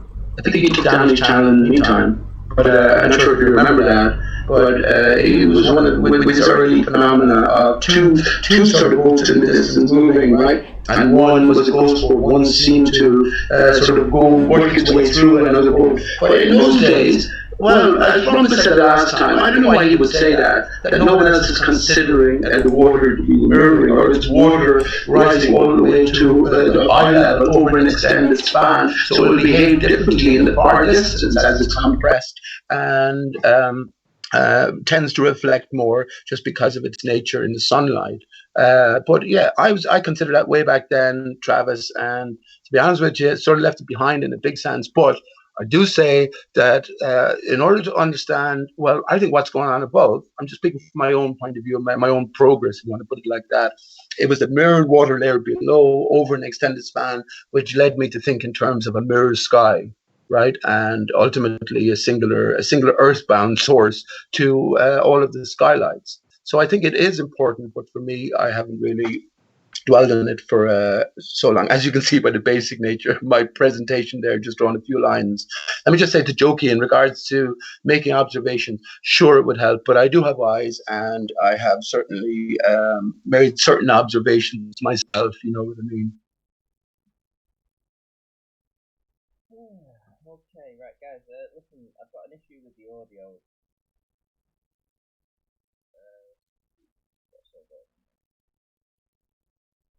Right, hang on. See if I can change things around, guys.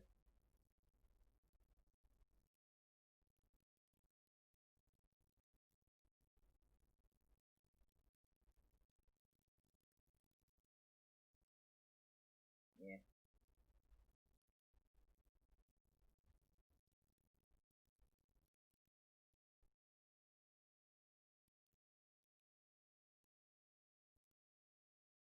Technology that does away with all of these effects, and they know exactly what's going on, and the horizon will always rise to eye level over a flat plane because it's such an expanse. Once again, this is the contrast we're coming from. We had the spinning ball Earth, which told us at 3 miles that a visible horizon is the geometric divide, and everything beyond that is falling away. I have another question. If Rumpus was here tonight, if you fired a, oh well, maybe I'll save that, but actually it's very simple. I'm sure it's been dealt with many times.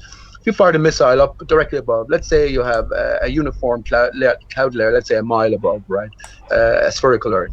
If you fire that missile up a certain height, it would take a certain amount of time to punch through those clouds. Now, as you constantly decrease that angle from the norm, right, from 90 degrees down to horizontal level, why could you not, after a certain point, point the missile horizontal, and according to the same principles, it would punch through that cloud layer, which is taking a little bit of a longer time based on the extended distance. It doesn't make sense, does it? Because you could do it for every other angle.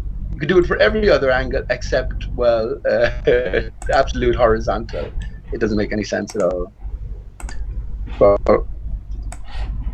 let me just, again, just the military know all of this. Come on, for God's sake. Spend all our time arguing against the likes of the 1%, the same characters back and forth. What you fail to realize is everything we're thinking about is already known. It's already known. With all their equipment, they know about the true horizon, the astronomical horizon. They know about the structure of the Earth here, what what it contains from, what the source of the skylights are, etc. They know everything. What we got to figure out is, well, how much do we know, or how much are we capable of piecing together for ourselves, I guess.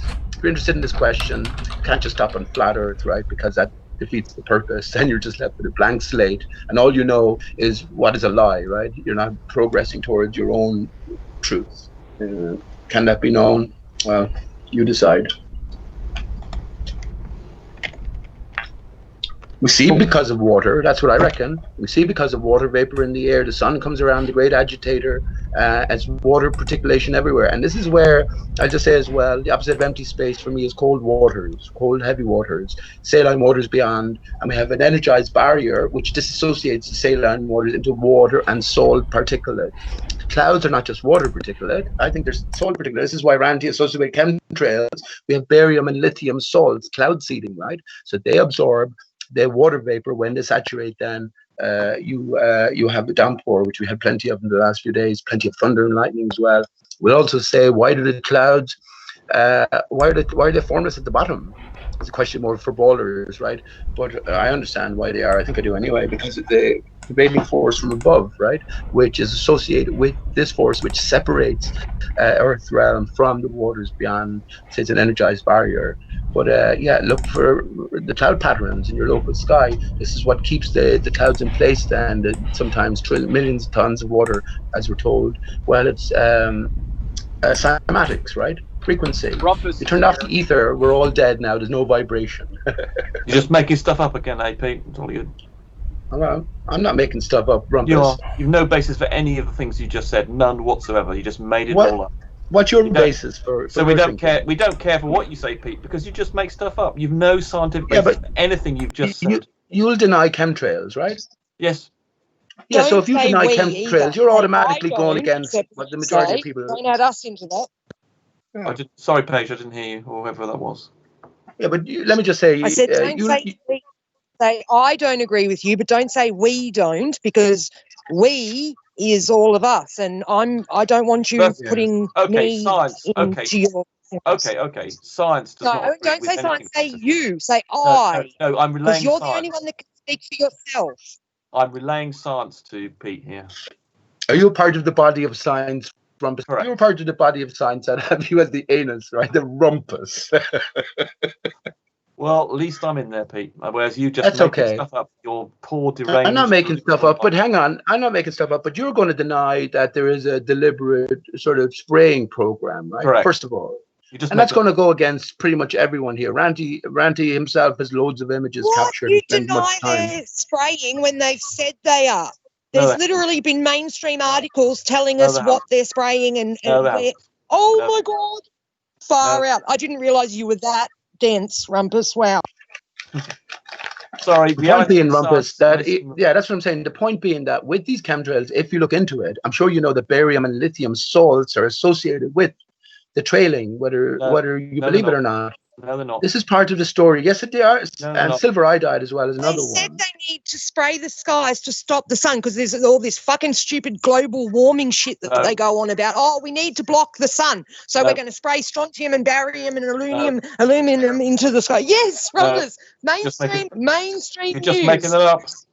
You're just making it up. Oh, my God. You are unbelievable. You can literally just Google it right now and see, you'll find dozens of mainstream articles talking about how they need to block the sun because of global warming. Yeah, that's true. When for instance, there was the 9/11 stuff. The fact that airplanes weren't flying then stopped the pollution, which meant there was more sunlight. In fact, we've measured. There's been various tests over the last 30 years of the amount of sunlight we've received when it's actually been going down, and it's actually countered a lot of the effects of global warming. So yes, you could argue that one way of achieving that is by keeping some sort of pollution in the air, and it has been considered, but no one does it. What cloud seeding? Are you going to deny cloud seeding? Cloud seeding is done. I mean, the Russians used to do it occasionally, but that's not. So did they seed the clouds with salt, particulate, Rumpus? I can't remember what they seed it with, but that's just something that happens. Yes, so what do we know about salt? Salt will absorb water, right, Rumpus? Correct. Yes. Right. So I think if you look into it, cloud seeding will involve the dispersal of salt particulate, right, and of a certain finery, I guess, and a certain composition. But that would sort of back a little bit what I was saying that you said goes cloud against the seeding is body of something science. else. Cloud seeding is something that the Russians and occasionally some other people have done on very small scales when it's on the verge of raining. That's particular to some particular situations, but that's not something that happens on a global basis. Well, hang on, Rumpus. For the Olympics in China, they promised in Beijing that there would be 2 or 3 clear weeks without any rainfall, and via the wonders of modern technology, they guaranteed that. And well, the way they came did to that, pass. they banned cars all around Beijing and reduced pollution, switched off the factories, switched off cars, so they're trying to reduce the pollution, and that was the main thing they did. But cloud seeding technology is in place, and maybe anti-cloud seeding technology as well. So yes, I accepted that cloud seeding does work. So for particular situations like the Russians, I think you might be right. I think the Chinese may have done it a couple of occasions where to try and get clouds, to get them to rain there and then, it stops them raining from somewhere else. So yeah, no one's disputing that cloud seeding can happen in particular situations, but that's nothing to do with the global chemtrail crap. Well, what are clouds then? Why I talk about repeating cloud patterns?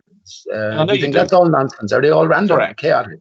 Correct. So what I first of all will say is, if you any observant, you will see that all the clouds form in circular rings or more wreath-like, not full circles. No, they don't. Right.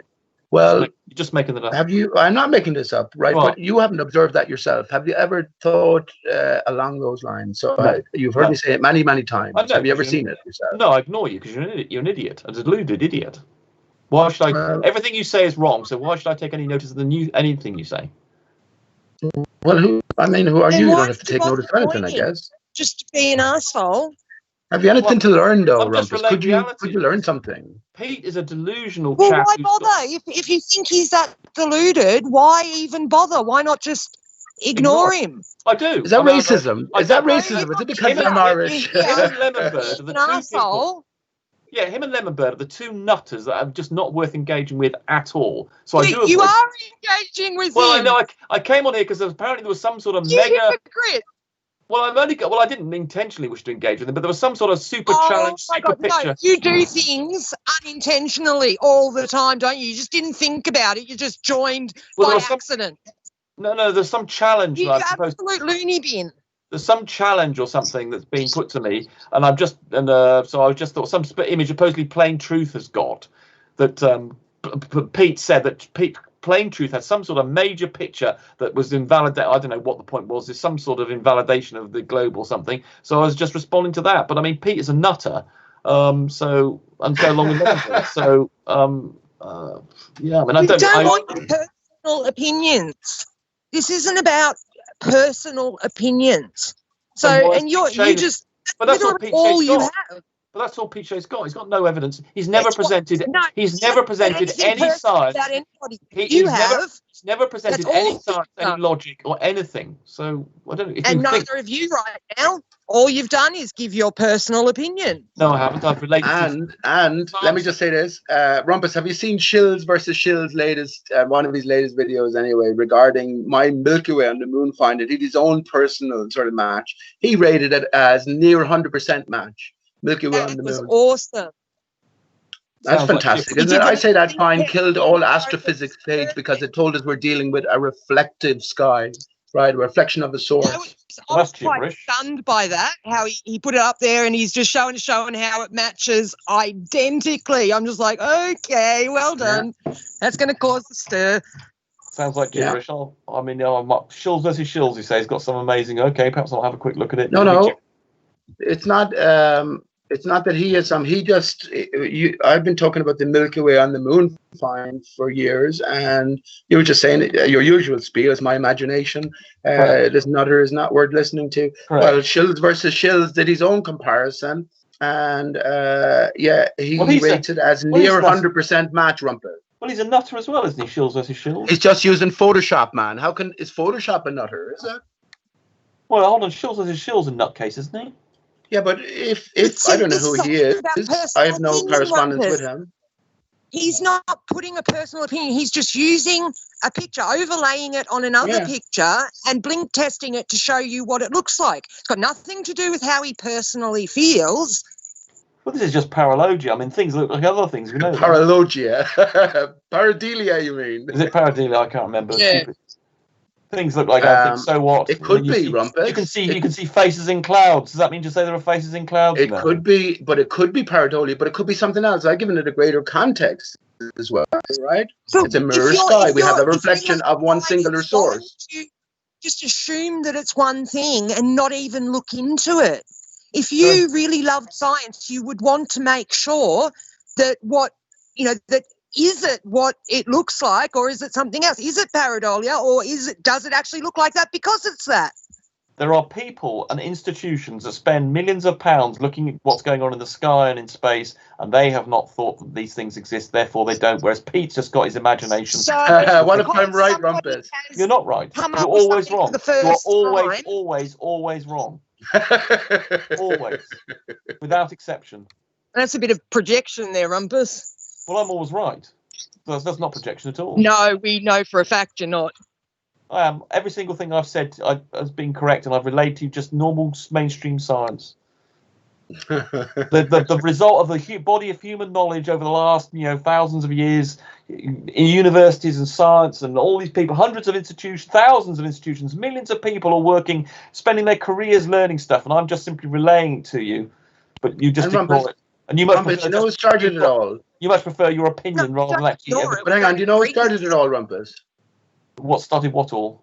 Who started it all? It took the central attention away from the Earth and placed it at the sun. Do you know who started it all? Well, Copernicus, I suppose, was the Aristarchus. Yeah, Aristarchus was the first. Aristarchus of Samos, right, Rumpus? Now, what if the man didn't exist, Rumpus? Well, he did. Well, there's no evidence for him existing. Well, yeah, but you don't believe anybody existed before 1500 AD. You're a nutter. Who cares what you think? I do believe there was a reality before that time. That was just it's 1598. That was when the Tree of Life, Aristarchus, was divided. So before that, different reality in play. Everybody thinks you're a nutter, Pete. Everybody in this panel thinks you're a nutter. What am I supposed to do with that? You're supposed to go and get some treatment for it. Don't say everybody, Rumpus. You've got no right to speak for anybody else. You can speak for yourself, but don't speak for anybody else. The consensus is that Pete needs to go and get Pete is another. Pete needs to go and get some help. He's demonstrated on I have to say that's true in real life. He's not quite with it. There are numerous people who tried to help him. He's not quite with it, and he shouldn't be encouraged in his delusions. Well, it's not as if I am encouraged, Rumpus. I'm just speaking myself, so nobody's really on board what I have to say. But if Shills versus Shills won't mind, and let me just play this, Rumpus, for anybody who's listening. Not my work. All the man has done is taken an image and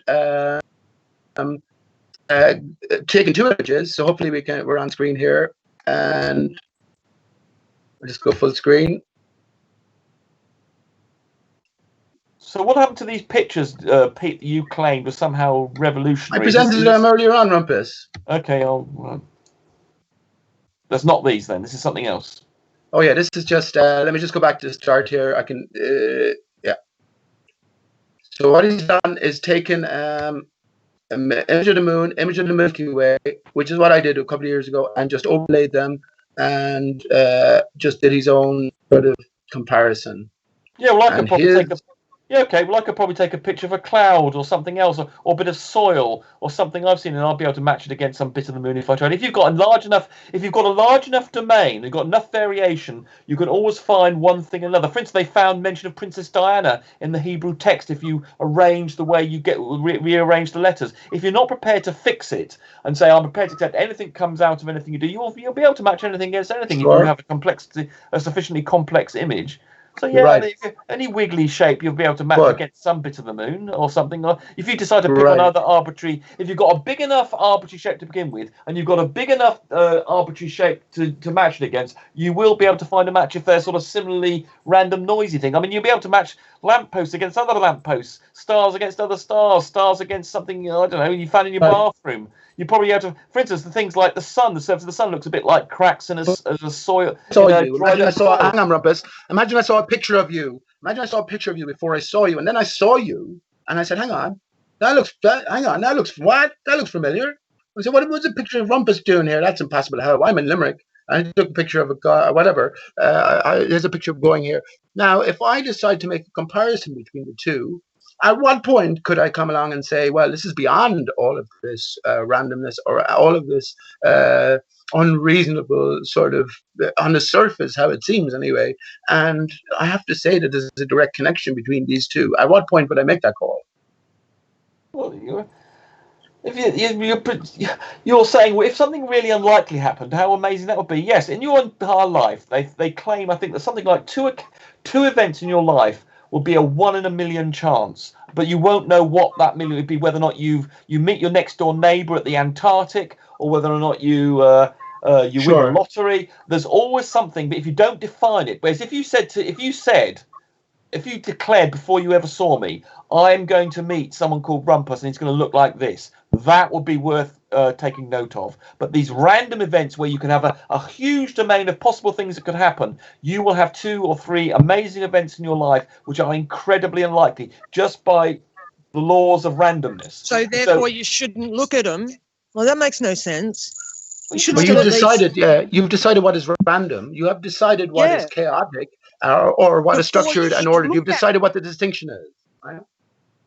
I don't know. I'm telling you, you'll have some very unlikely events, and if you try and match something like one picture against another of 2 vaguely similarly random things, you will be able to find matches. And if you didn't find it in the Milky Way, you'll probably go and find it against some other galaxy. But hang on though. But hang on, Rumpus. That's not by no means the end of the story. That's the beginning of the story. I've expanded from there. You know, so there's more to that. There's more to that. People can see a face in the moon. I mean, you can say, "Oh my God, it's amazing!" Wait, let's show you this. There's a face in the moon. I found a man in the moon. I found a man in the moon, and you tell me if you don't see a face, Rumpus. Let me just present. Exactly. So it's part of the things. There are lots of things in nature. Leaves look like other things. You know, Africa looks like a guitar. You know, there are all sorts of things you're going to find. Right, but hang on. If there are enough things for you to compare against, you will be able to find matches against other things. It's just law of chance. Right, but hang on. Everything's about context, right? And what we have done since we moved to Flat Earth is provide a complete new context to our existence, and that means to what's going on in the sky above. We know what the story is in terms of the disparate universe, Rumpus, and all its composing factors, right? We've done away with that. So now, hang on, Rumpus. You're just going to tell me what we knew already, right? Which is the composition of the universe as given by the body of science. Now, as flat earthers, right? And we think in terms of maybe an enclosed dome or something around the Earth. When we see this coincidence, now we can apply further thinking to it. You've nipped it at the bud straight away, Rumpus, and said it's just pareidolia. It's very close to pedophilia. I reckon they did both because there are actual cloud patterns in the sky. There is an energy being transmitted, Rumpus, that is reflecting in the clouds and in everything. Let me show you the man in the moon and tell me if it doesn't look like a face, Rumpus. It does. So there you go. There's absolutely no evidence, not one iota of evidence for a dome. So the fact you're just making that up, it's incredible. And you think you've never provided any argument. No government documents talking about the refraction of light through the firmament. All you do is just provide. What was that? Yeah, but everything's presented to you, you deny, Rumpus. I deny what? Sorry. Everything that is presented to you. Say you never present anything, or flat earthers never present any evidence for anything. No. Everything that has been presented, you denied. You have occasionally presented pictures of craters and things that vaguely match the shape of the sun. I think. Yeah, that's about okay. So. Can you see my screen? So you've just presented 2 patterns that are quite close to one. Okay, great. Right, but hang on. There's more to it. I told you that's just the step in the door, foot in the door. Right? There's more to it. Yeah, your delusion. Of course, you've got lots of things connected. Now, this is a very high. Hang on, please. This is a very high definition image of the moon. Would you agree? Or you agree it's the moon first of all? But as we zoom in, it retains a lot of clarity. Right? This is the image I've been using. Do you agree on this? Yes. Zoom in. That's pretty good, isn't it? You're breaking up, or I don't know if that's you or me. You seem to be that's pretty good clarity here, isn't it? I think your computer can't handle showing a high-res image. You're breaking up. We can barely. Okay, shit. Anyway, because I want to show you. I can barely. I don't know how people can hear you. Okay, I'll try sort of speak between I moving. can hear you now. It seems to have come right. down. Would you agree this is a high resolution image? Yes, I would. I said that earlier. Okay, I'm going to zoom in on a certain area, and anyone in the chat here or anyone in the audience, when you see the face, let me know, right? So I'm going to zoom in a certain area. You won't be able to see it immediately. I just keep zooming in and centering it or whatever. It's going to be in the screen in general. So Anyone what? sees the Oh face, my God! There's anybody? a face on the Mars. They thought looked very facey, just from one angle with a certain shadow. This is different, though. This is different. I say this is the real man in the moon. You seen it yet? Well, no, it's gone a bit low res on me. Yep, there it is. Let me just zoom out. It's gone a bit low res here. Gone very pixelated. It looks like he's a little bit sad. There you go. He looks like he has a handlebar moustache as well, like an old cowboy. Oh, yeah, or a handlebar moustache, yeah, or a down. Right, well, this should demonstrate the point. Things look like other things. Yes, we know that. So what? Isn't that amazing? That's No, it's not amazing. But to say that, Rumpus, and then just stop. And I know that's ridiculous to say there is a man in the moon, but statistically we know this should happen. Hang on, I don't see it. I'll be quite honest with you. Why don't you see it? I don't see it. No. Come on, man. It needs to be shown. No, show me. Where's the eyes? Where's the nose? Two little eyes, nose, mouth. I can't see it. Maybe it's just because I don't know. I have trouble picking these sort of stuff, these things Come out. on, Ranty. Look, here's the eye, here's the other eye, here's the nose, here's the handlebar moustache. Are we looking at lower res than you, Pete? Because it doesn't look anything. No. Well, we can just. It's just a load of. It doesn't look like a face at all. It looks like a random collection of pixels. I mean, it's too black. Absolutely not look like a face, but if you think that's what is the point of talking to you if you think that has anyway? Listen, let me sum up. What was this plain truth thing you were going on about? That just before I go off this, right? Let me just say one thing. This is the Milky Way swathe here, right? So what I came to the conclusion was ultimately after that is all of these what look like disparate and separate craters are all one crater expressing sort of kaleidoscopically overlapping. It's like a whole of mirrors. You've seen every possible magnification, every possible sort of perspective. So in other words, this crater is the same as this crater. That's Tycho and Copernicus, except you're looking at it from a different perspective. So you have to decode it. It doesn't look like that. Ultimately, though, all craters are one crater. And here it is up in the corner, Aristarchus. It's a kaleidoscopic reflection of Aristarchus, which the moon is a direct reflection of the sun. Let me just finish by saying that's why it's the same size. It's the contour of the reflecting barrier, which is all important. The moon is a direct reflection of the sun. The sun is the primary reflection of Polaris, right, as its focal point. Then Polaris is the primary reflection of, well, Aristarchus, the divided tree of life, as it emanates from beyond the North Center. Utter gibberish. You're going to show me this thing from Plain Truth. Whatever it is, it's a challenge to me. Or you're not going to, or do I have to go back and? I can do that if you want. No, I can do that if you want. Just quickly. But you won't have any explanation for Rumpus. But anyway, you won't have any explanation for. I will. I'm sure I will. I have an explanation for everything. That'll be his explanation. Ask him. Okay, it'll be along the same lines as Travis. And that's all it'll be. But okay, if you want to do very briefly. Logan runs spouting gibberish in the chat and doesn't seem to understand the difference between why it geometricalized and perhaps he doesn't accept there's an atmosphere. I don't know. Here we go, Rufus. This is what I was presented earlier on. That's right. We know you don't know. That's. Is this right? So you've got a dish. Great. Oh my! He's looking over water, Rumpus. You're going to identify the geometric horizon. Right. Yeah, he has provided me some pictures, and I must admit, I keep meaning to look at them, and I will do so. He's Skyped me a couple of pictures. I will have a look at them eventually. He claims they do something. I didn't quite understand what he thought they were doing. But yeah, what about these things? Yeah, okay. A couple of inferior mirages. Is this the same? Right. Oh yeah, we've been into this thing, haven't we? He is this the one that he didn't allocate the right horizons and he got the bloody background? No, this is another one, isn't it? Okay. Very similar. What I've done here is identify the real horizon, if you want to, by the mirroring line. No, yes, by the mirroring line. So for Travis to compare like he should have moved this image on the right up a bit and have these two red lines meeting. You don't know the fold lines in the same place. What you should match. Oh, you do. No, you don't. You don't. The fold line does not appear in the same place necessarily. See the house in the background, Rumpus. You can see the back strand. It's mirroring here. If it's not in the same place, it's close enough. Oh, actually, close yeah, enough. actually, the house is in about the right place, isn't it? Actually. Yeah. And when you move this image up, when you move the right image up, right, the way the red lines are coinciding.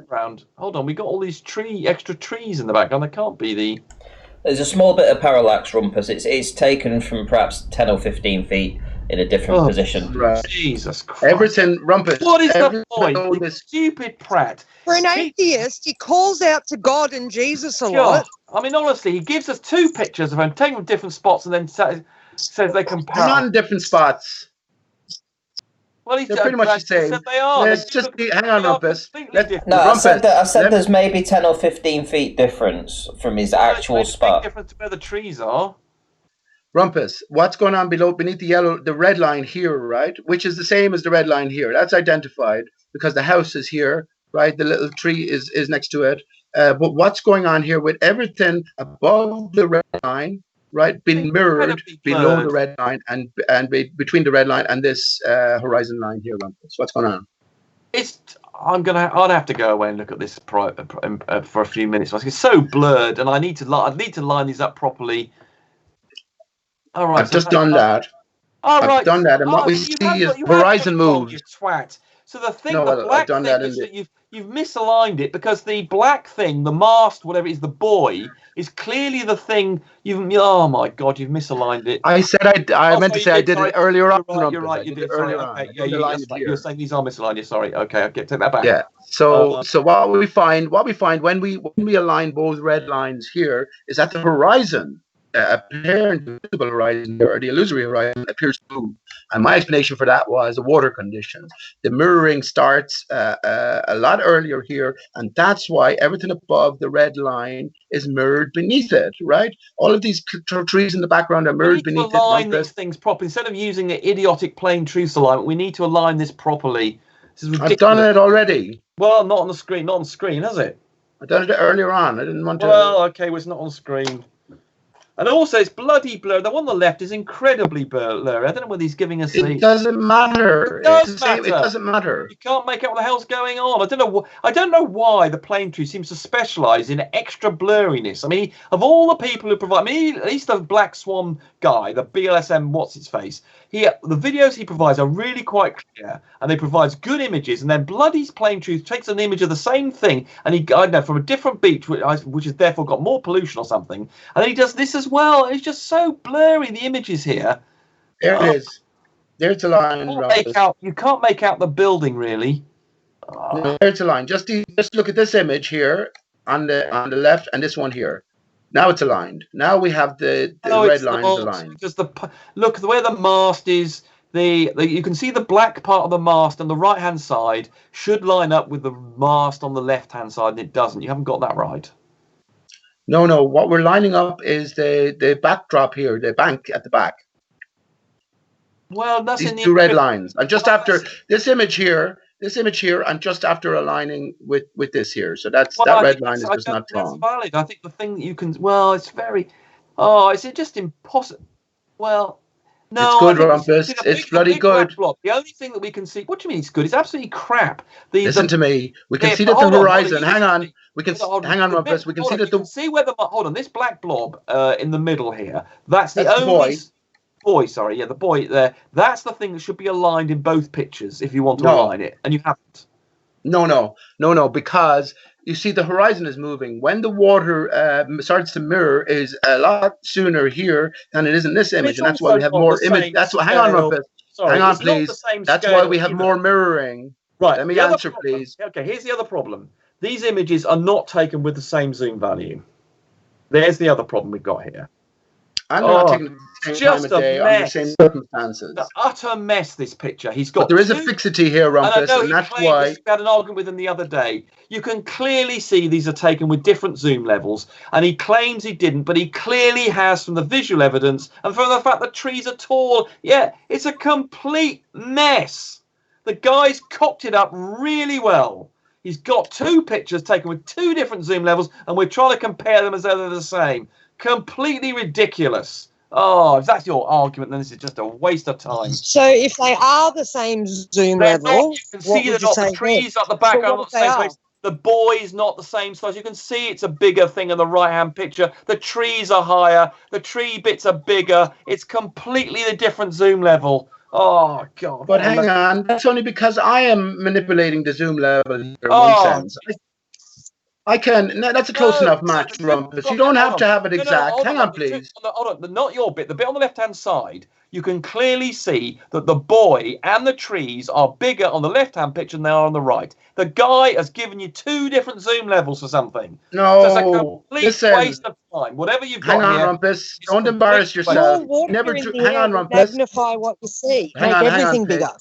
Hang on, Rumpus. What you failed to see is that I drew in the mirroring line for this. So this, what looks like a complete big boy here, just divide that in half, and you have well, a you don't know relative. it's not. Because it's normally when you have these things with inferior mirages, normally it's compressed in the bottom, in the inferior mirage portion. It's normally compressed, so you don't just cut it in half. It's normally 2/3 to 1/3. So you're wrong about that as well. You're showing me two pictures that are two different zoom levels. There's no point in discussing this. Ridiculous. Listen, I knew that you have no explanation for it. Let's just talk about the mirroring. I have no explanation why it's two different zoom levels, and the fact that he can't bloody operate a camera properly and get. This is a persistent problem. He did it with the other picture as well. He clearly can't operate his own bloody camera. If it is, it's only slightly off, Rumpus. That's all. It's not. Look at the difference in the size of the bloody top of the boy. It's about twice. And look at the tree heights. It's ridiculous. Ridiculous. I'm not going to bother with any more of this crap. I don't believe bloody plain truth. He cannot operate his own bloody camera. I need to go to bed with not be faced with you being an idiot and him being.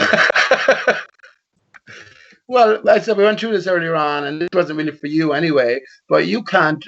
You're going to say that the boy is mirroring here, and other trees are mirroring in the background for different reasons: atmospheric conditions, looming, super looming, whatever you're going to use. But I mean, will it bring us any closer to the truth? I said, in one sense, your explanation and Travis's explanation sort of coincide. That whatever about where the horizon is, it is fundamentally the air, the atmosphere, the ether that is causing the mirroring effects, which is the point of contention.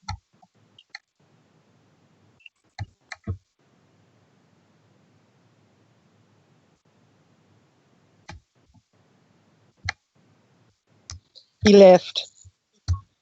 That's okay. He's old. He needs to go to bed. We spent. He was there the first day I came into this in 2015 with the same.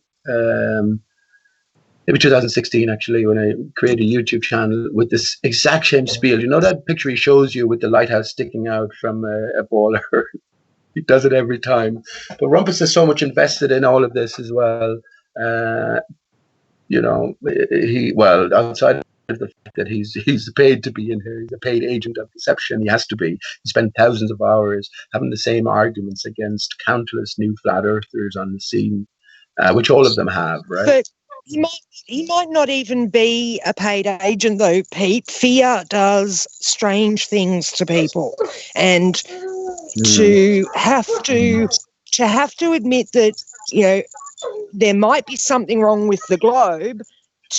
He would then have to start looking at everything beyond that, and that is terrifying for these people. So fear can do strange things, make people do strange things. Well, that's a possibility as well, but these people are all cooperative, and you can be damn sure that each and every one of them would make the best flat earther going to articulate the best arguments against the ball, or at least they would be very capable of doing it. It's not just one thing that hangs them, though. You ask them about the George Floyd hoax, you ask them about chemtrails, you ask them about, and it's been controversial, even accepted, even some of the obvious fakery, whatever, well, they're official storymen across the board. With that George Floyd thing, I just want someone to explain to me how he is bald when he's on the ground with the cop on him, and then he's got a shaved haircut when he's being led away. Okay, well, one second. What happened to my guest? Where did he go? Where did the Rumpy Pumpy go? Where did Rumpy Pumpy go? He said, I've got to go to bed, and he left. On the basis of Travis not having equal zooms for both images, he left. But so Rumpy Pumpy ran away. Yeah. That sounds like a new nursery rhyme. Yeah. Rumpy Pumpy ran away. Come again another day. Oh dearie me. So what was his? Just to say, Paige, I didn't know that detail. I just haven't looked into it. I saw the video initially, and I was horrified by it, right? Because I didn't know it had any greater connection. The minute I heard it, I just walked into town that afternoon thinking about something else. And next minute there was this Black Lives Matter protest on. And I thought, what's going on there? And the minute then I sort of connected two and two. Well, of course, it has to be fake news. But that they leave such glaring anomalies like you just mentioned there, well, it has to be purposeful, having right? his head, when he's on the ground, he's bald. And then when he's being led away, he's got that, where the black men have that, like, shaved, real short hair and straight across the front and down the sides. Yeah. He's got that kind of haircut when he's being led away. So it's like... Okay, so are you guys trying to say that... to be fair, I've not looked into it, so... maybe it's one of those things at the moment that, if you start talking about these kind of things when it's going off, they'll go for your channel. They did that with Las Vegas. They did that with me on the Las Vegas stuff that I was putting out. So let's just be clear. Emotional. Let's just be clear. You try it. So I don't want to get into it too much, but basically, what are you guys under the belief that what happened didn't happen? Or that it was staged in some way and nobody really died? Because I just don't. This is the first time I'm hearing about this, so I just want to make sure that that's what you're trying to say. Yeah. Well, me, absolutely, 100%. In the beginning, I thought that they had just used a terrible tragedy to, facilitate their agenda. But the more I looked into it, the more anomalies I saw, and especially the gematria coding in the story just blew me away. The police car has a number plate with police on it. When have you ever seen a police car with a number plate that just says police? I'll agree with you. I'll agree with you with that. But for everything, because that stood out to me when I watched. I did watch the video of it, but the cop car was parked so that the passenger door, I think it was on the sidewalk side. And then later on in the video, when they walked him over to the police car or whatever, it was parked with the driver's side out onto the sidewalk. So there's been, just a few little things that have made me go, I'm not too sure about this. Well, I think maybe down the line, we'll get into that at some point. It's the same with anything. When you start talking about things whilst the narrative's still setting, that's the worst time you can start talking about things like this, because that's when you need to let people calm down. Yeah, you just need to let the narrative set, let the media get over what they need to get over, and get it all pumped out there. And then when that's all gone quiet, then you can start talking about that stuff, because they'll just shut you down if you don't. If you start going into that kind of stuff right now. I learned that lesson myself. That's fair enough, and that's a different reason for not talking about it, and that is fair enough if you want to protect your channel. Obviously, that they have to do that, well, that goes to the very heart of what this platform is all about, and what about free speech and expression. If on the one hand we're encouraged to respect the lives of Black people especially, well, a life consists of the physical being, but also the thought process, right? The being themselves. And, as a natural, unalienable human right, we have the right to, I know we're on a private platform, but we certainly in theory have the right to free expression. And when they're loading these stories up with obvious sort of pointers towards fakery, well, then it seems almost impossible to steer away from it. But I understand for the purposes of hanging on to your channel, that's fair enough. Well, it's just that they don't allow things. Wonder if it's on purpose.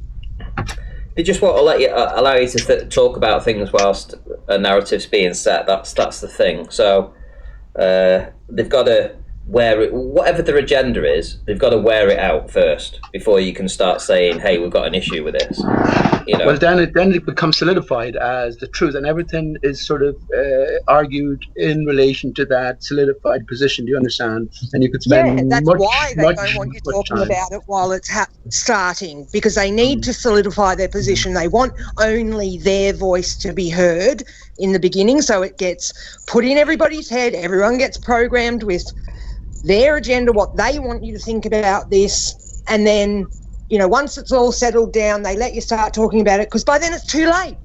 99% of people will believe what the mainstream has said about it, and it's, you can't change their mind after that. I think it's all farce, and the farce has to be revealed. What they've done is isolate people on the back of another hoax, which is the corona hoax, and obviously kept this, I think, worldwide, this stringent and strict sort of policy in regards to isolation. Well, the very minute things went back to relatively normal here, so things started here in Ireland anyway, the next minute this thing becomes a major issue, and before you know it, there's hundreds if not thousands of people marching together for Black Lives Matter in Ireland, with the restrictions sort of broken, the social distancing broken. I think it just shows this sort of dual nature, this ridiculousness of everything. It does to me anyway, and there's certainly more and more people waking up to the possibility of hoaxes in general, from the little to the large. Someone was just saying to me today on one of the TV programs, Heartbeat, they would just have a repeat episode of the moon landings. You wouldn't know about a page, but it's sort of set back in the 1960s. But the particular episode that he was watching today involved the moon landings, and how pivotal to the story was this moon landing denier saying that it didn't happen at all. So I think sort of all the fakery is being put front and center. And you'd want to be quite the fool not to at least suspect a lot. And of course, Rumpus, who has never been wrong, doesn't suspect anything at all. He's an official story man on everything, you name it, which sort of gives the game away. He might be doing it because he's scared, Paige, but I don't believe that for a second. It's so sad, though, to even have that attitude that I'm never wrong. There's nothing wrong with being wrong sometimes. You don't know what you don't know. And, to be so arrogant to say I'm never wrong, it just blows my mind. It's like television to the next level. It's like the way I look upon these, they're characters, right? In a sort of a live play. And within that character, you have a role set out for you, and you have a certain leeway to argue your case, make your points, but fundamentally you have to stick to the official story. Now, they could be considered enemies of mankind, but on the other hand then, if mankind is due an awakening, they could be considered heroes with hindsight, because they facilitated us to ask greater questions. And as I said the last time, now one of us can say that these people didn't help us in the way, not one of us can say, Paige, that these people didn't help us to sharpen our own wits, to sharpen our own thinking about the nature of our earth and questions beyond that. So in that sense alone, they can be thanked, whether they're doing it from a darkness of heart, right, a sort of inherent,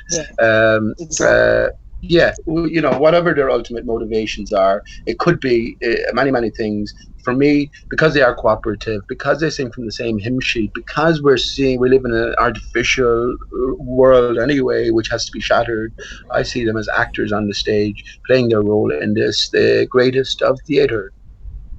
That's the way you can't control somebody else anyway. All you can ever do is control your own reaction to something.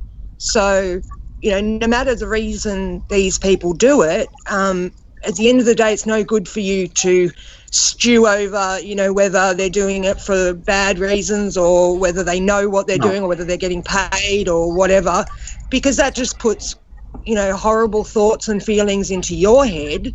So, it's better just to, think for yourself, do your own research, think for yourself, and don't worry so much about peer pressure and what other people think. Because at the end of the day, on your deathbed, you're the only one that's going to be there. Pete, no one else. What do you think about the moon landings, Pete? Or the lack of? Well, I mean, Stanley Kubrick was involved in them, and it was a justification for providing an image, as all been talked about before, an image of Earth in its entirety, right, in its spherical form. But I think there's a greater symbolic significance to it. Ultimately, it represents a reunification of Mother Earth, Father Sky, with the rocket, the penis rocket, and the womb, the mother moon. With the three little astronauts. For me, just tying it all together, it connects intimately with 9/11. Trump has mentioned 9/11 briefly. He's an official story man as well on 9/11. They won't even go down the official conspiracy story, which is, it's obvious as well. They can't give an inch on anything, because if they gave an inch, they'd have to give a million miles. That's why Rumpus has named himself. You've given out your name. I'm Pete Shea, Peter of the Sheehan family. I've shown my face, nothing to hide really. But Rumpus isn't. He's a character from the outset. So he'll go down the official story. Beyond that, yeah, there are many layers. So once, it's like flat Earth, the way I look at it. And anytime I speak, I know I'm not up anywhere. I don't know what I know or anything. I'm just relating my thoughts on things. Many of the thoughts that I've expressed tonight I had a few years ago, so I'm just expressing them. But regarding the different layers, yeah, it's like flat Earth. Once you see that it's not a globe, well, to stop there is sort of futile. It's pointless. It's a sort of a waste of time, because you're just left in a complete darkness then in regards to what is the true nature of reality, or your true nature. You know what I mean? It's the same with the moon landings as well then. Once you spot the fakery, and just to leave it there and keep shouting fakery, fakery, fakery, well, that defeats the purpose, because there is a greater significance to it all, and that's within the symbolism. And the way I see it, everything applies to us. It has to. Everything. It's our story. So it's the same story from no matter what event you think about, 9/11, Jesus, the moon landings. It's all about you. So remember I mentioned earlier on the divided state of us. I also talked about Aristarchus, my view, the divided tree of life.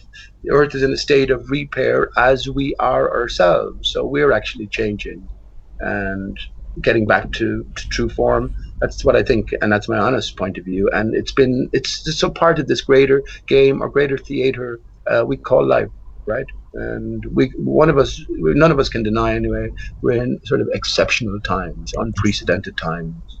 So that's what I think. Stanley Kubrick, yeah. Let me just say to connect with Stanley Kubrick. Sorry, Paige. Stanley Kubrick faked his death in 1999 and was involved, like many of the other directors, in the greatest blockbuster of our times, which was the 9/11 media and victim movie symbolic hoax, if you want to call it that. Wasn't there a TV program called Space 1999 or something? Space 1999. I don't know that. I remember. Hang on, let me just have a look, see if I can Google that. I remember the Y2K controversy, and when did the real millennium start? I think that's significant. This time last year, Easter time last year, on my own channel, I predicted a transformation. Yeah, Space 1999. Yeah. Oh, nice! I never heard of that. Space 1999. Yeah, so it was a mini original series released on the 4th of September, 1975. To the 5th of November 1977. Okay. And it's called Space 1999. Yeah, well, the way I look at it, everything is prescripted. The story is written from the start. I was just going to say there, I predicted, it was on my own channel, right, transformation, Easter 2019. I'm sure it was 19. I'm sure it's Easter time as well, because of resurrection, Jesus and all that. But just tying it in with the beginning, if you remember Y2K and the whole argument, when did the new millennium begin? Was it 2000 or 2001? Well, I started counting from 2000. So I added 19 to that. So that's why I predicted Easter 2019. Now, if I had started counting at 1, well, then it would have brought me up to Easter this year. So another interesting fact about this year is Easter Sunday, April 12th, exactly 6 months. So April 12th, Easter Resurrection Sunday, is actually 6 months to 9/11. Which this year is the feast day of St. John the Baptist, decollation day or beheading day. It's exactly 6 months or a half a year. And 9/11 or September 11 has been associated with the real, in inverted commas, birth date of Jesus. So it's all very timely. And I say once again, the story is written from the start. We are just sort of making our way through the pages, definitely. And let me just say as well, with Paige mentioning, oh, I haven't even looked into it. The Floyd, I'm a sort of auto hoaxer in that sense, even though I sort of reacted to it initially after I saw it. But yeah, all the symbology, all the numbers, the gematria, etc., all the circumstances of the story is scripted, and I say to give us clues, right? And it's all towards one, maybe overwhelming conclusion. Another thing I found out just recently. Have you guys seen that Lassie episode with Timmy falling in the well, and Lassie goes and barks, and they go, "What's that, Lassie? Timmy's fallen in the well."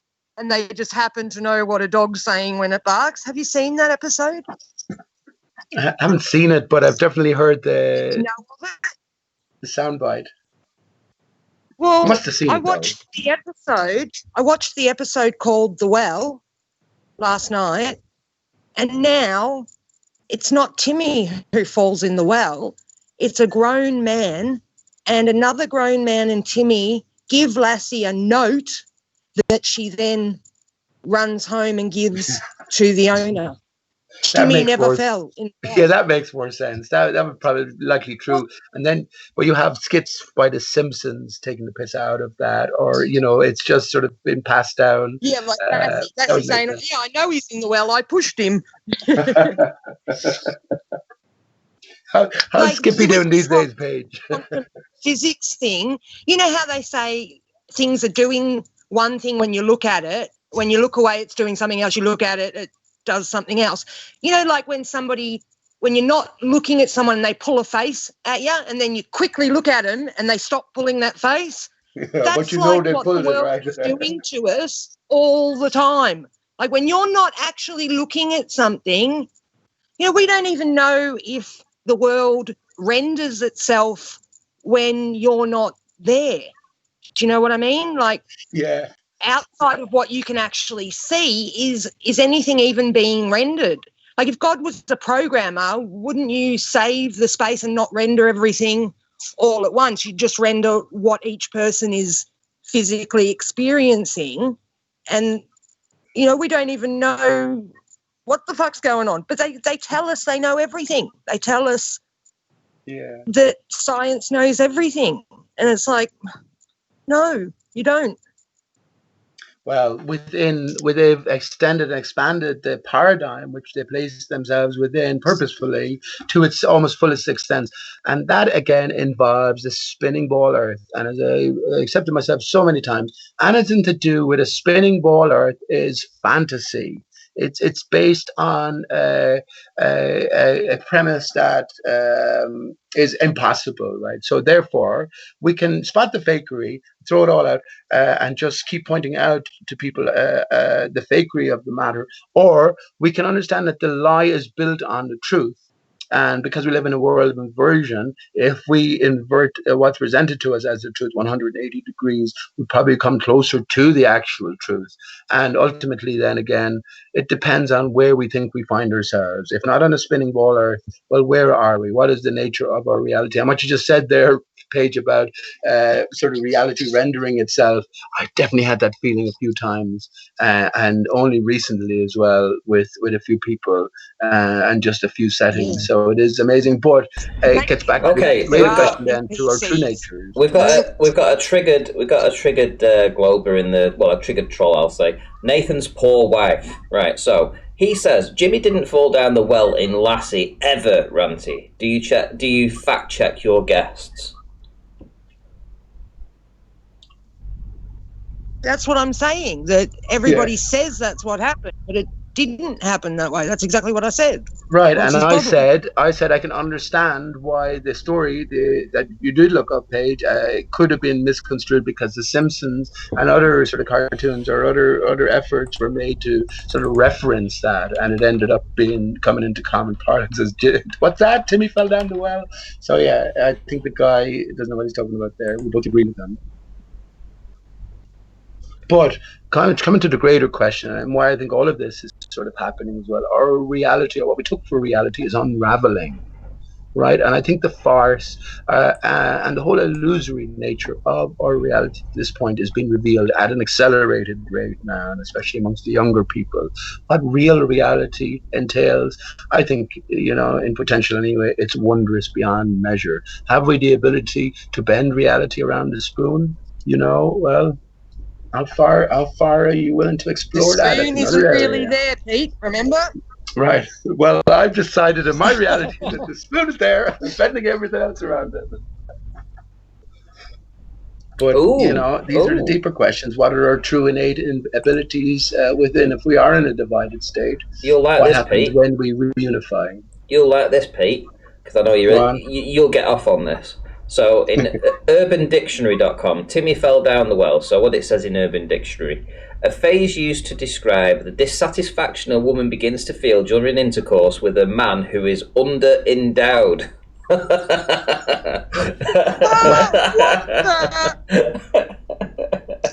not going to read the rest of it. Goodness, that is so bizarre. I'm not going to read the rest of it, but that's mad. Well, that's mad. That's mad. I can't say that that's ever been applied to me in any circumstance. But there was that fat one that time. No, I'm not. I'm kidding. Well, Timmy fell down the well. Well, I was just about to mention well, and the letters that we use and how they represent sort of different aspects to our being, the material, right? When we have the L at the bottom, the lower bias to it.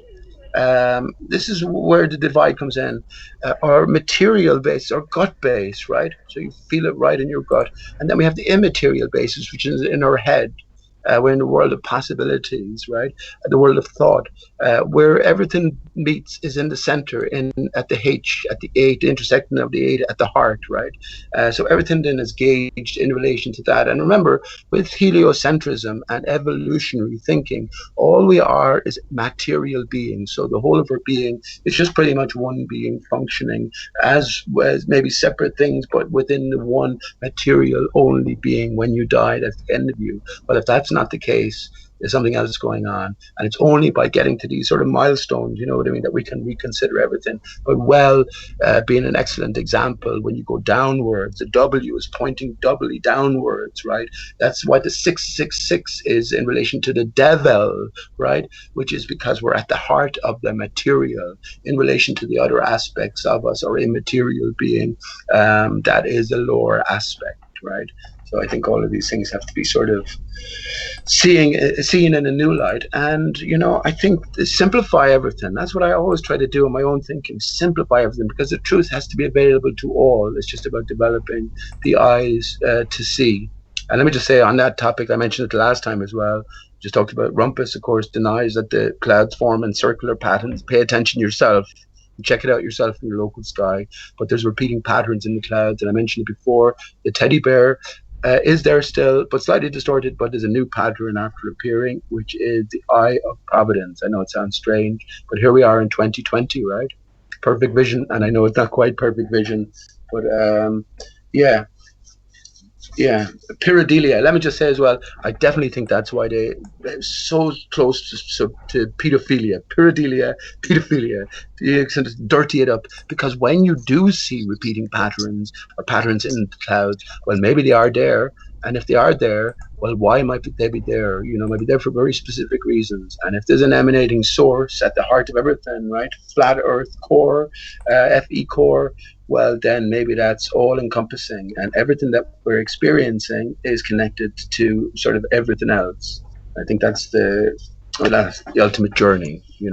It is coming away from everything being ultimately separated. They did a study where they hooked people up to brain things to measure their brain waves and stuff, and got them to think of a number. And when they thought of the number, they had to press a button to see what the time was when they thought of this number. And they found that the AI, the computer, would pick the number 8 seconds before the person did. Like, before the person actually said it and hit the button, 8 seconds before that, the computer's gone, right, you're going to pick this number. The power of thought, right? So it makes you start wondering about how much of our thoughts are our own, and when do you actually start thinking about something? Have you started thinking about it before you actually realise you've thought about it? Do you know what I mean? Yeah. It's fascinating, Yeah, and it's even though actually we're just true. coming into these ways of thinking, I think it's all established. Everything is established. All of those black funds, etc. If the truth isn't known from the start, which I think it is, right? There's certain people. Well, now another possibility page. Just what I'm talking about with Rumpus and crew. I say a lot of people are born into knowing the nature of our reality from pretty much the start. They're led into flat Earth's truth Yeah, from the beginning, and I'm everything starting to think associated that with it. too. Yeah, and I say Yeah, that number must there be are millions at this groups of stage. people who know. Yeah, exactly.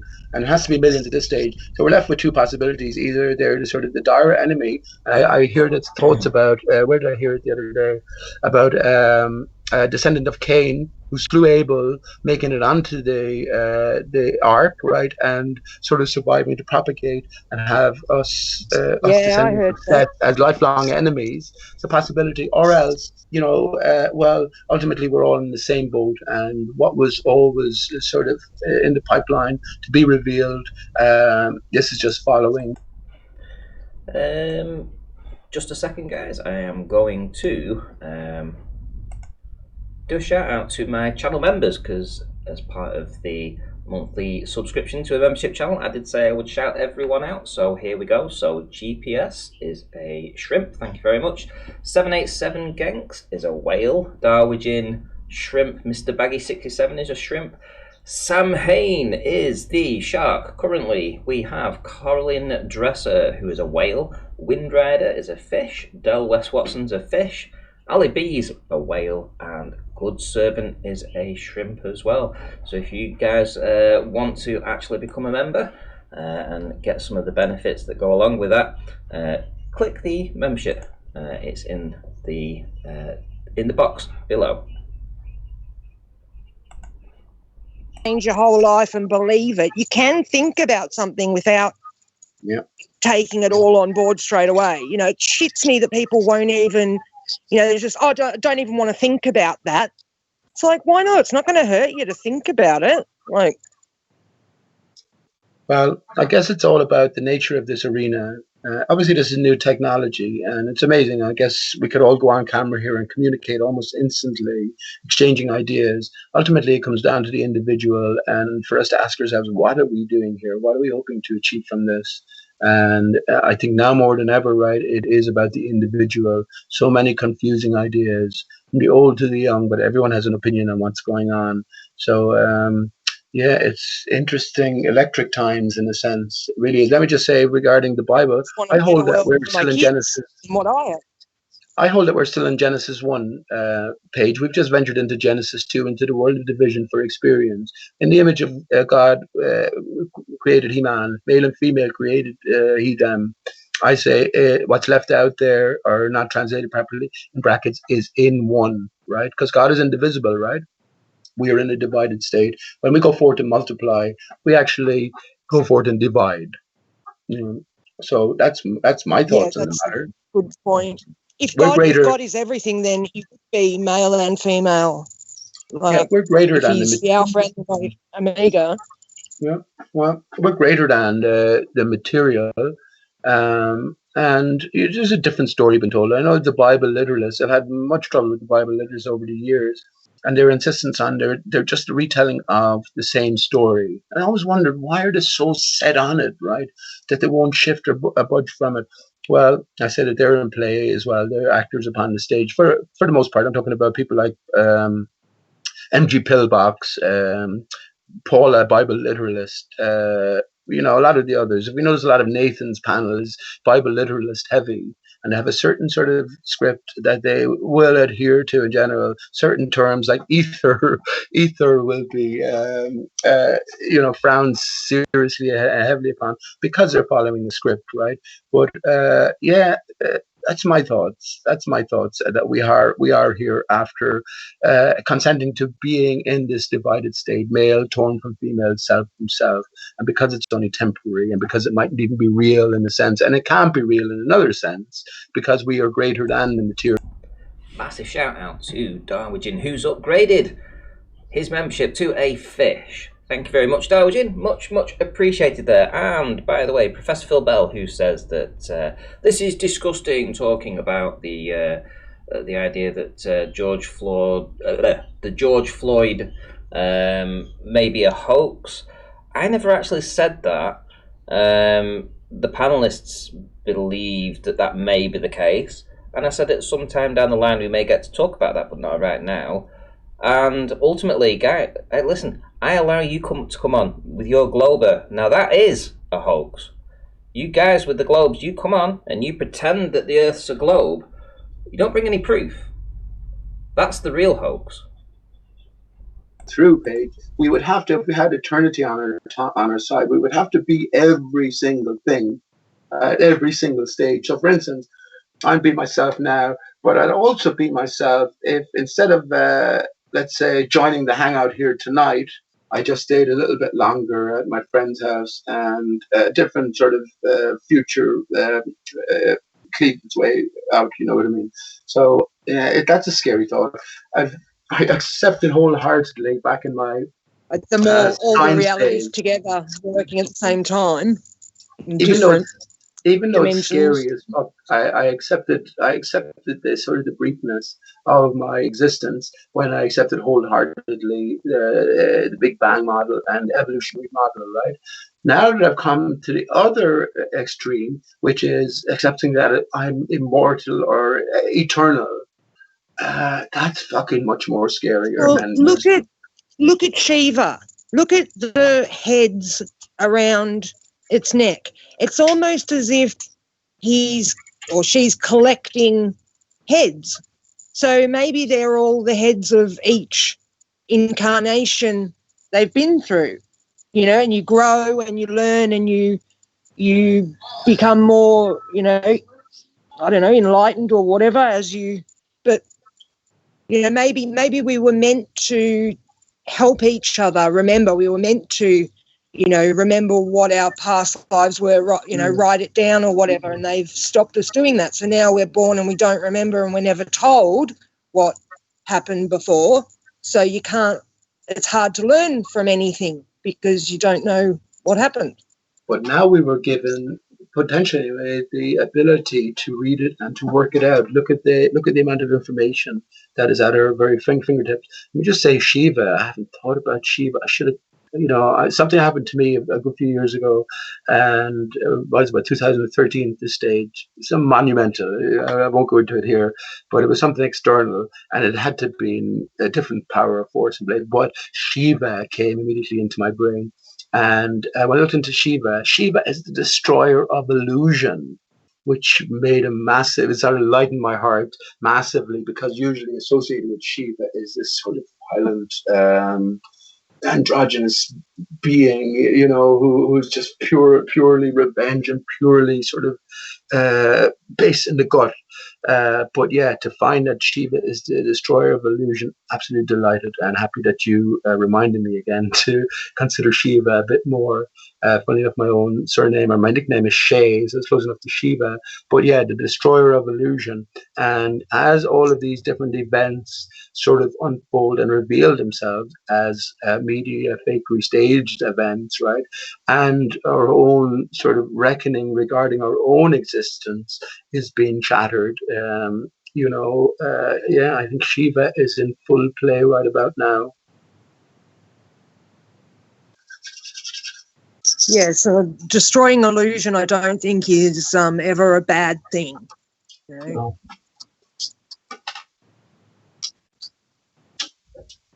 Are we willing to give up everything we held dear, though? I think in one sense, Kate O'Brien, you say it's only when you lose everything. I'm sure he or she isn't the first to say that. It's only when you lose everything you can find everything, right? Because everything you thought you had wasn't real.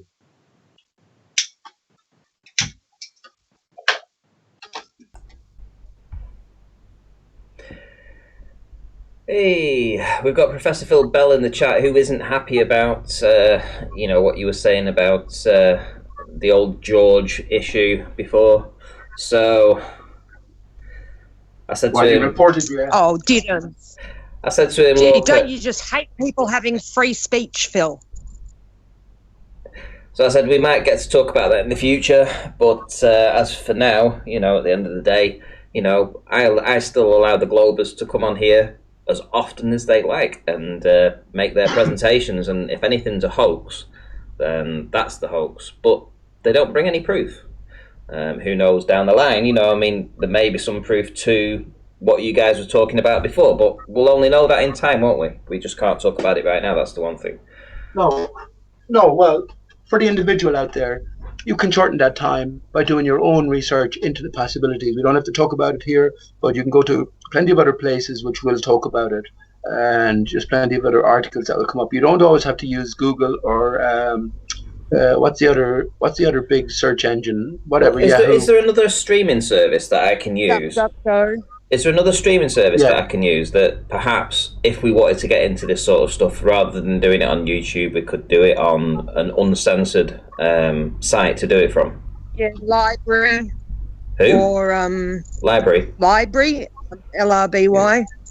Or what's the other one? No, I've lost it now. I think Sean G's friend Big Dread. Do you remember Big Dread, Ranty, from the from his Flat Earth days? He had his own channel. He has a, not that I'm promoting it around it, he's obviously a fake, but he has his own channel, it's service. It's called, I think, True TV. Sean G is certainly advertising that enough. But regarding, could you not set up a second channel, Ranty 2 or something, and then if that gets kicked off, it won't affect your main channel? I'm not even sure how that works, but well, look, we don't want to offend the professor, right, who was so insecure that he had to enter YouTube with his qualifications leading him, right? He can't just come in and speak as a man, right, warts and all, without academic backup. But as an individual, plenty of places you can look. I'll name 2 places. You can go to cluesforum.info. I'm sure they're talking about the whole thing because they specialize in media fakery. Or Let's Roll Forums, another one, .com. And fakeologist.com will definitely be talking about all of this, right? But in regards to broadcast ability, well, YouTube says D-Live's the place to go, so... D-Live, that was it. Yeah, I'll consider getting a channel over there. And if I do some streams that are going to be controversial, I can always promote them here and send people over to D-Live to watch it. So that's what Red does now. Well, Aaron Armstrong sent a super chat saying, "Ranty, the Earth's a massive, big sphere, buddy. Thanks for your prayer there. Much appreciated." And Aaron Armstrong again says, "Shills versus Shills is multi-tom-tom." Thank you for the $2 super chat again. Thank you very much. You know what? I can see the Earth. I can see the Earth being a sphere. Why is it so hard to go to the moon again when they've sent a non-space hardened car out there into the vacuum and it's fine? Why is it so hard to get back to the moon? I mean, they can just literally just throw a normal old car up there, so why not just put a roof on the car, wind the windows up, stick someone in it, and there you go. Why do you need a roof on it? Have you not seen some of the photographs? Here we go. Let me show you. Here we go. Right, guys, let me share my screen. Have a look at this. So right, you should see my screen right now. Have a look at this. This is what they sent back in the That's what they sent back in the 60s.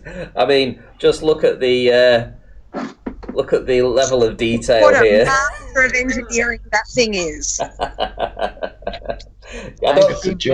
Homeless shelter. Like kids could have done that when they were 6 with paper mache. It looks like brown paper. Doesn't it? Yeah. Duct tape. Hey, Ranty, I saw better shelters, for homeless people. Yeah, look at this. Look, I'm not even kidding, but this isn't even joined up. This isn't on the left. Can you see where my cursor is right now? Can you see that it's not even... There's a gap there. And it's massively... Yeah, the panels don't even meet. Yeah, and the panel on the right-hand side, the same panel on the other side. They're not even the same size. They're not even the same. They're not even the same size. We've got a giant one here, a smaller one there. It's overlapped. This one isn't joined up. They're all crushed. They're all crushed. And Globers believe in the fate for this. Yeah. Of course, they'll have an explanation for this, right? It's not needed in the zero. Yeah, the tape under the brown papers hold look, all together. If you're going to send somebody, right, you're going to send someone to the moon, right? It's going to be all over everywhere, right? Everyone's going to get to see these images, right? Would you not make it symmetrical? You know, at least symmetrical. You know, I mean, these two panels here, they should be the same size at least. At least have it in the middle. I'm a bit OCD with stuff like this. You know, make it equal. They would have used it for advertising. Like they would have had space advertising by now if that was possible. They advertise everywhere else. They advertise on the side of bridges. You know, there's a few questions everywhere. There's a few questions we have to ask, right? First of all, it's only since the internet came about, which is pretty much the last 20 years, post 9/11, really, I know it was about beforehand, but really took off, right? That we have access to all of this up close and personal information. The second question we have to ask ourselves is then, surely the people who are putting together the moon landing fakery could have put together a more sort of believable and acceptable model, not just of the moon lander there themselves, but just pretty much everything, you know. My own conclusion is, right, well, the two times were set to coincide. So when this information age kicked off, we were always meant to look back on the likes of the moon landings and see the farce for what it was with due time. So my point is that it was written that way, and there are no errors, there are no slip-ups. Well, it's still going on. We're always meant to see through it. Look at what I'm sharing now. This is what you'd expect from an agency with a $20 billion budget. Yeah, you'd expect all this kind of sophistication. And this is what you actually get. You know, I'm married an electrician. They would never do what they do there. That's just ludicrous. How dangerous is that? And they wear like t-shirts and khakis and stuff. No protective gear whatsoever. Look at how regimented a submarine is. Now, a submarine and the ISS should be very analogous. So why are they so blasé when they're on the ISS, but so strict and checking everything and making sure they've got, you know, spare parts and having hundreds of people working round the clock, making sure everything's perfect? It's like up in space, they just go, nah, we'll be right. But this is what they still rely on. This is what they still rely on. This is their evidence for the globe. Yeah. This is what they still present. Yeah, that's hilarious. I believe I was the first. That's Eratosthenes we're looking at, and funnily enough, that Milky Way swathe on the moon spans from crater Eratosthenes to crater Eudoxus, which is an anagram of Euexodus, or Euexod, right? But Eratosthenes, the first man to see Earth in its true form, right, or to prove it in spherical form, is an anagram of sees not Earth. I hold that none of these characters existed, right, and everything is transmitted. Truth is transmitted to us in sort of open ways. You know, it's just a matter of us developing the mind to see. That's why I think the sword is the S word. If we are creators in our own right, what we decide, we want to be very careful about what we decide actually is. Because remember, for most of our lives, we gave birth to the universe, right? By saying it is, we accepted that this is what is, you know, with the stars, planets, etc. So in one sense, we gave life to it, right? Because we held it to be true. It's the power of the thought as well. Just wanted to say, before I go, You mentioned the Tesla in space. Well, it's the Starman. It's known as Page, right? And SpaceX. You can't say SpaceX without saying SpaceX, right? But Starman is associated with SpaceX. And remember, I talked about SpaceX as in the reunification of the Earth, Mother Earth, and Father Sky after destruction, all being symbolic. But yeah, SpaceX also responsible for the 42 being the answer to life, universe, and everything. Which the question for me is, what do you get when you divide 0 by 1? The reason why it's a pertinent question is because as heliocentrists, as Big Bangers, we deny the 0. Everything is material, so the 0 comes back into place once we get to flat Earth and beyond. But SpaceX with the 42K satellites also have the Starlink. So this word star keeps popping up. I say all stars refer to the one star, R-I star, because the divided tree of life, and everything is pointing there. On that note, it's been a nice, cool chat tonight. Maybe my presentation wasn't as shattering as I thought it might have been, but that's just my point of view anyway. I'm sticking to the mirrored water layer. It's absolutely the best explanation. And well, I might talk to Travis on a Friday, but in the meantime, I'll say thanks for the conversation tonight, and thanks for the link, Auntie, and thanks for everyone for listening. No worries, Pete. Nice talking to you, Pete. Okay, take it easy. Good night. So apparently the Pete's meme... got a good point about your thoughts, because nothing exists. You can't make something in reality without thinking about it first. Like, you have a thought and then you create it with your hands. So, maybe your intentions do have more of an impact, on this reality than what they want to admit. Quite possibly. I know that the memes have quite a lot of effect on the reality of the globe's mindset right now, because they're triggered to fuck in the chat. Oh, are they? I turn the chat off when I'm talking on here. I'm only in the chat if I'm not talking. Vodka Hidden Jelly was it, or whatever what that channel's called, was in before. Oh, it was so triggered. It was going on about the memes. Oh, you're the reason you don't have any people coming to your show is because of the memes. And I'm like, no, maybe it's because just YouTube are having a bit of an off day and they're not promoting my work right now, because nobody's getting any notifications that the stream's live, so it's just an issue that way. Yeah, that's been happening to me. A couple of times I've had to actually type your name in and look up. I haven't had a notification in my feed at all. Oh, these streams. I do like the memes, I have to say. Because, why should you bother saying something when you can just show something that's like... It says it all. Yeah, picture says 1,000 words. Exactly. Memes, Ranty, memes are one thing that maybe will save us, because they are not influenced by AI, Oh, right, yeah. That's true. AI? AI, yeah.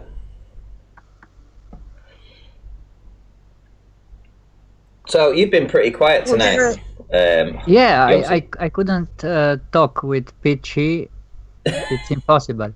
I tried 2 times and didn't succeed, so I wait patiently. He's got this way of saying, he says something for about a minute and a half, and you think, he's getting to the end of it. And then when he just gets to the very end of it, and he's just finishing it, and then he'll say, and let me just say. and he says it every time. Oh, and let me just say, and let me just say, and let me just say. And it's like, oh no, because you're just waiting to just jump in at that moment that he takes a breath. But it's always that, and let me just say. It's like, I think he sort of like finds the rhythm to get to that one sentence. We should be celebrating people's differences like that, rather than getting annoyed at them and getting triggered. It should be, people talk about being individuals and being, but then they force equality on us and want us all to be the same. It's like, no, we're all unique. We all have our own thoughts and our own life, and those things should be celebrated, not picked on and you know, like Rumpus does, comes in, oh, you're just a moron, you're an idiot. It's like, Well, you know, why do- globalists, they want one language, one money, one religion. one religion, Yeah. one government, one world, One colors, one skin color, one gender, no gender. no You know, gender. They don't want, Yeah. rather than celebrating the differences between men and women and showing how being a real man or a real woman and doing the things that are biological to that gender, that's not done. They want you to feel bad for feeling like a woman or feeling like a man, you know. Yeah, exactly. Hey, Ranti, should we destroy another globe?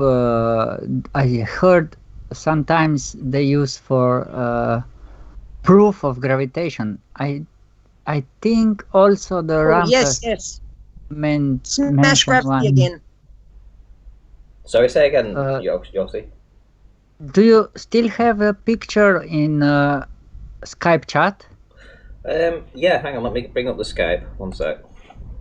Is it in this chat here now? Yeah, I put it today again. Okay. Because last time I forgot to talk about it. Is that a YouTube link?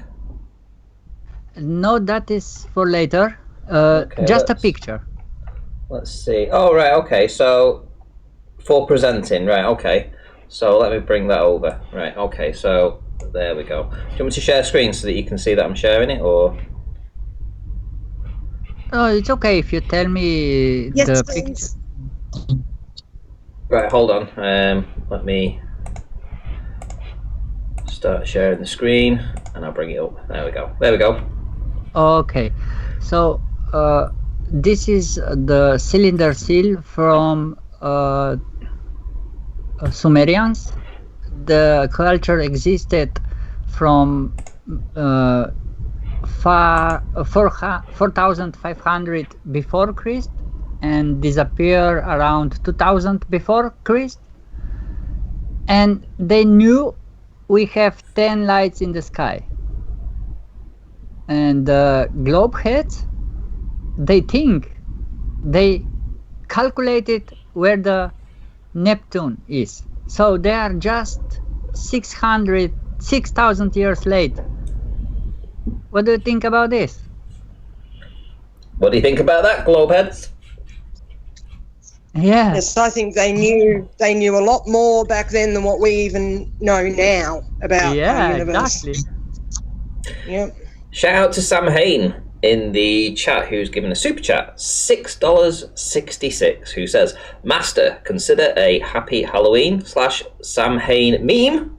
Back in my box now, Master. Thank you for the $6.66 super chat, Sam Hain. Yeah, how many? So we got 1, 2, 3, 4, 5, 6, 7, 8, 9 supposed Yeah, and planets. Sun is 10. And the sun right? is 10, yeah, okay. But didn't they kick out Pluto, apparently, as being not worthy? Yeah.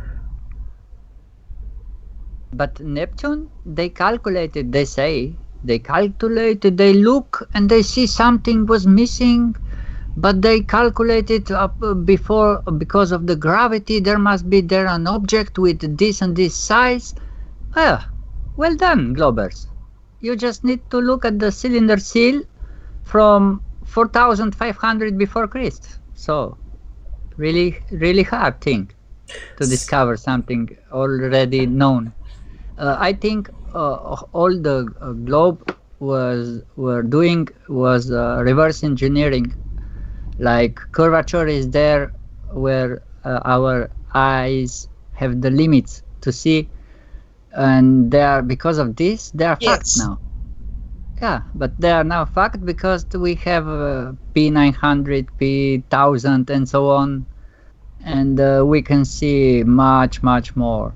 Also, they hide radio transmissions when they go long way. Also, they before the radar or any connection for the ships with the ports. They have lookouts in ports. They also hide this, but they were able to see sometimes 100, 200 miles out. Now they're all hiding this, and this was like a profession one time. Rarely hear this. Also, they try to hide that we know in 1900s they put teachers in jail if they are teaching heliocentric system. So Globers, only 200 years and you already drink it all up. You all believe all this nonsense. That vodka bum lube guy said that they knew for 5,000 years or something that it was a globe, and it was common knowledge. Like, no, the people who were trying to push that got into big trouble. It wasn't common knowledge. It was common knowledge it was flat. Have you seen the all around the flat plane? All the cultures know it is flat. Oh yeah, throughout history, absolutely. All the different cultures, they all have that. I might have an image of that actually. Can you see the image on the screen right now though? Scientists invent new tool to measure curvature.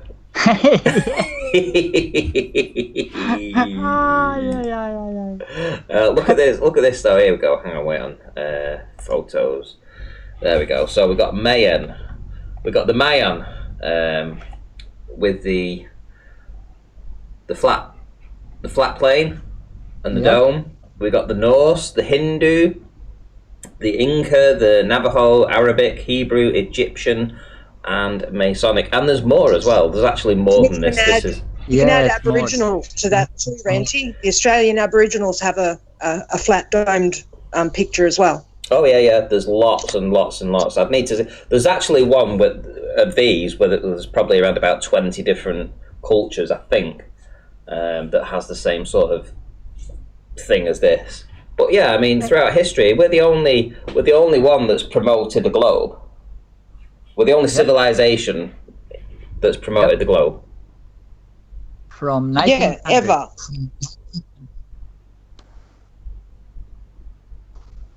Not even before. It's not even a long time since where the globe was started to be promoted, and here we are. Now they are teaching it, and I remember still when I was in the primary school, we have on the books when there was a solar system, it was written something across the lines. We think it is like this, or this is a kind of model of solar system. Now they save it. Now they sell it like this is a fact. Never proven. They just missed these warnings, let's say, or well, there is a reason why on the globe say it's not for educational purposes, right? Yeah. Exactly. This globe is not for educational purposes. Like, no duh. Right, guys, listen, I'm gonna wrap up this evening. Is there any final thoughts you guys wanna have before we go? If you can play that video I sent a link. I think I didn't promote it here yet because I'm starting to putting together my presentation, let's say, from this winter. Okay, and this is. Give me a chance to pop that up. Hang on one sec. Right, here we go. So yeah, it's 2 minutes. It's if you can play it. Yeah, sure. Yeah, let me share screen and sound so that you guys can hear this as well. One sec.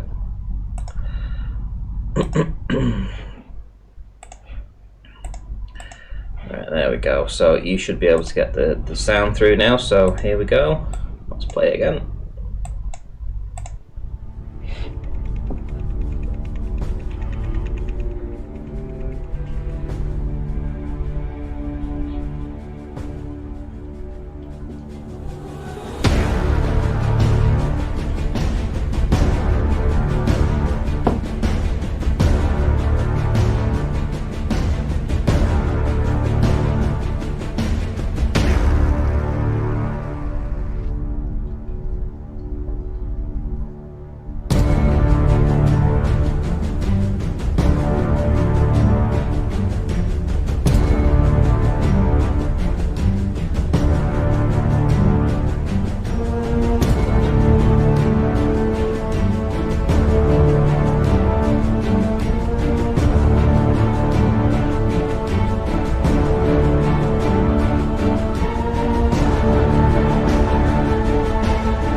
Wow. Literally fading out. This is it. Wonderful, wonderful. When does that start, Yossi? I don't know. I have like 5 different observations. I cut them and make them a lot faster, because at least till the end. And then, did you ever witness this event, Ranti? You saw the sun, I saw when you cannot. Are we talking about the green flash? No. About the sun. In the end, you see. Yeah, I know what you mean. It carries on, and then the reflection is what's left. Yeah, but you cannot see that with naked eye. With the naked eye, the sun is already gone. But with even with the P900, I have difficulties to focus. Because it's so low contrast. You can barely. You sometimes you feel it, that you just I cannot describe the feeling, but sometimes it's also like this. You can just see it, there. And I made these observations like 5 times, and I was really, wow, what the fuck. It was really nice, yeah. And never saw this on the whole my years of research on the internet, so I decided to make a nice announcement, and then the video will be normal, my format, like, I'm not really professional or aesthetic or something. Well, I think we're all looking forward to seeing what you can bring forth with that kind of observation and what you're looking into. So I've promoted your channel anyway. I've given the link in the chat, so if anybody wants to go over and watch that video again and subscribe to his channel, the link is provided inside the chat right now. So hope you get a few more subscribers out of that, Yossi. Thank you, Ranti. Paige, anything you want to say before I round up? Be kind to people. If everyone just was kind, this place would be so much nicer. So everyone have a good day, and remember to be nice. Just remember to be nice, indeed.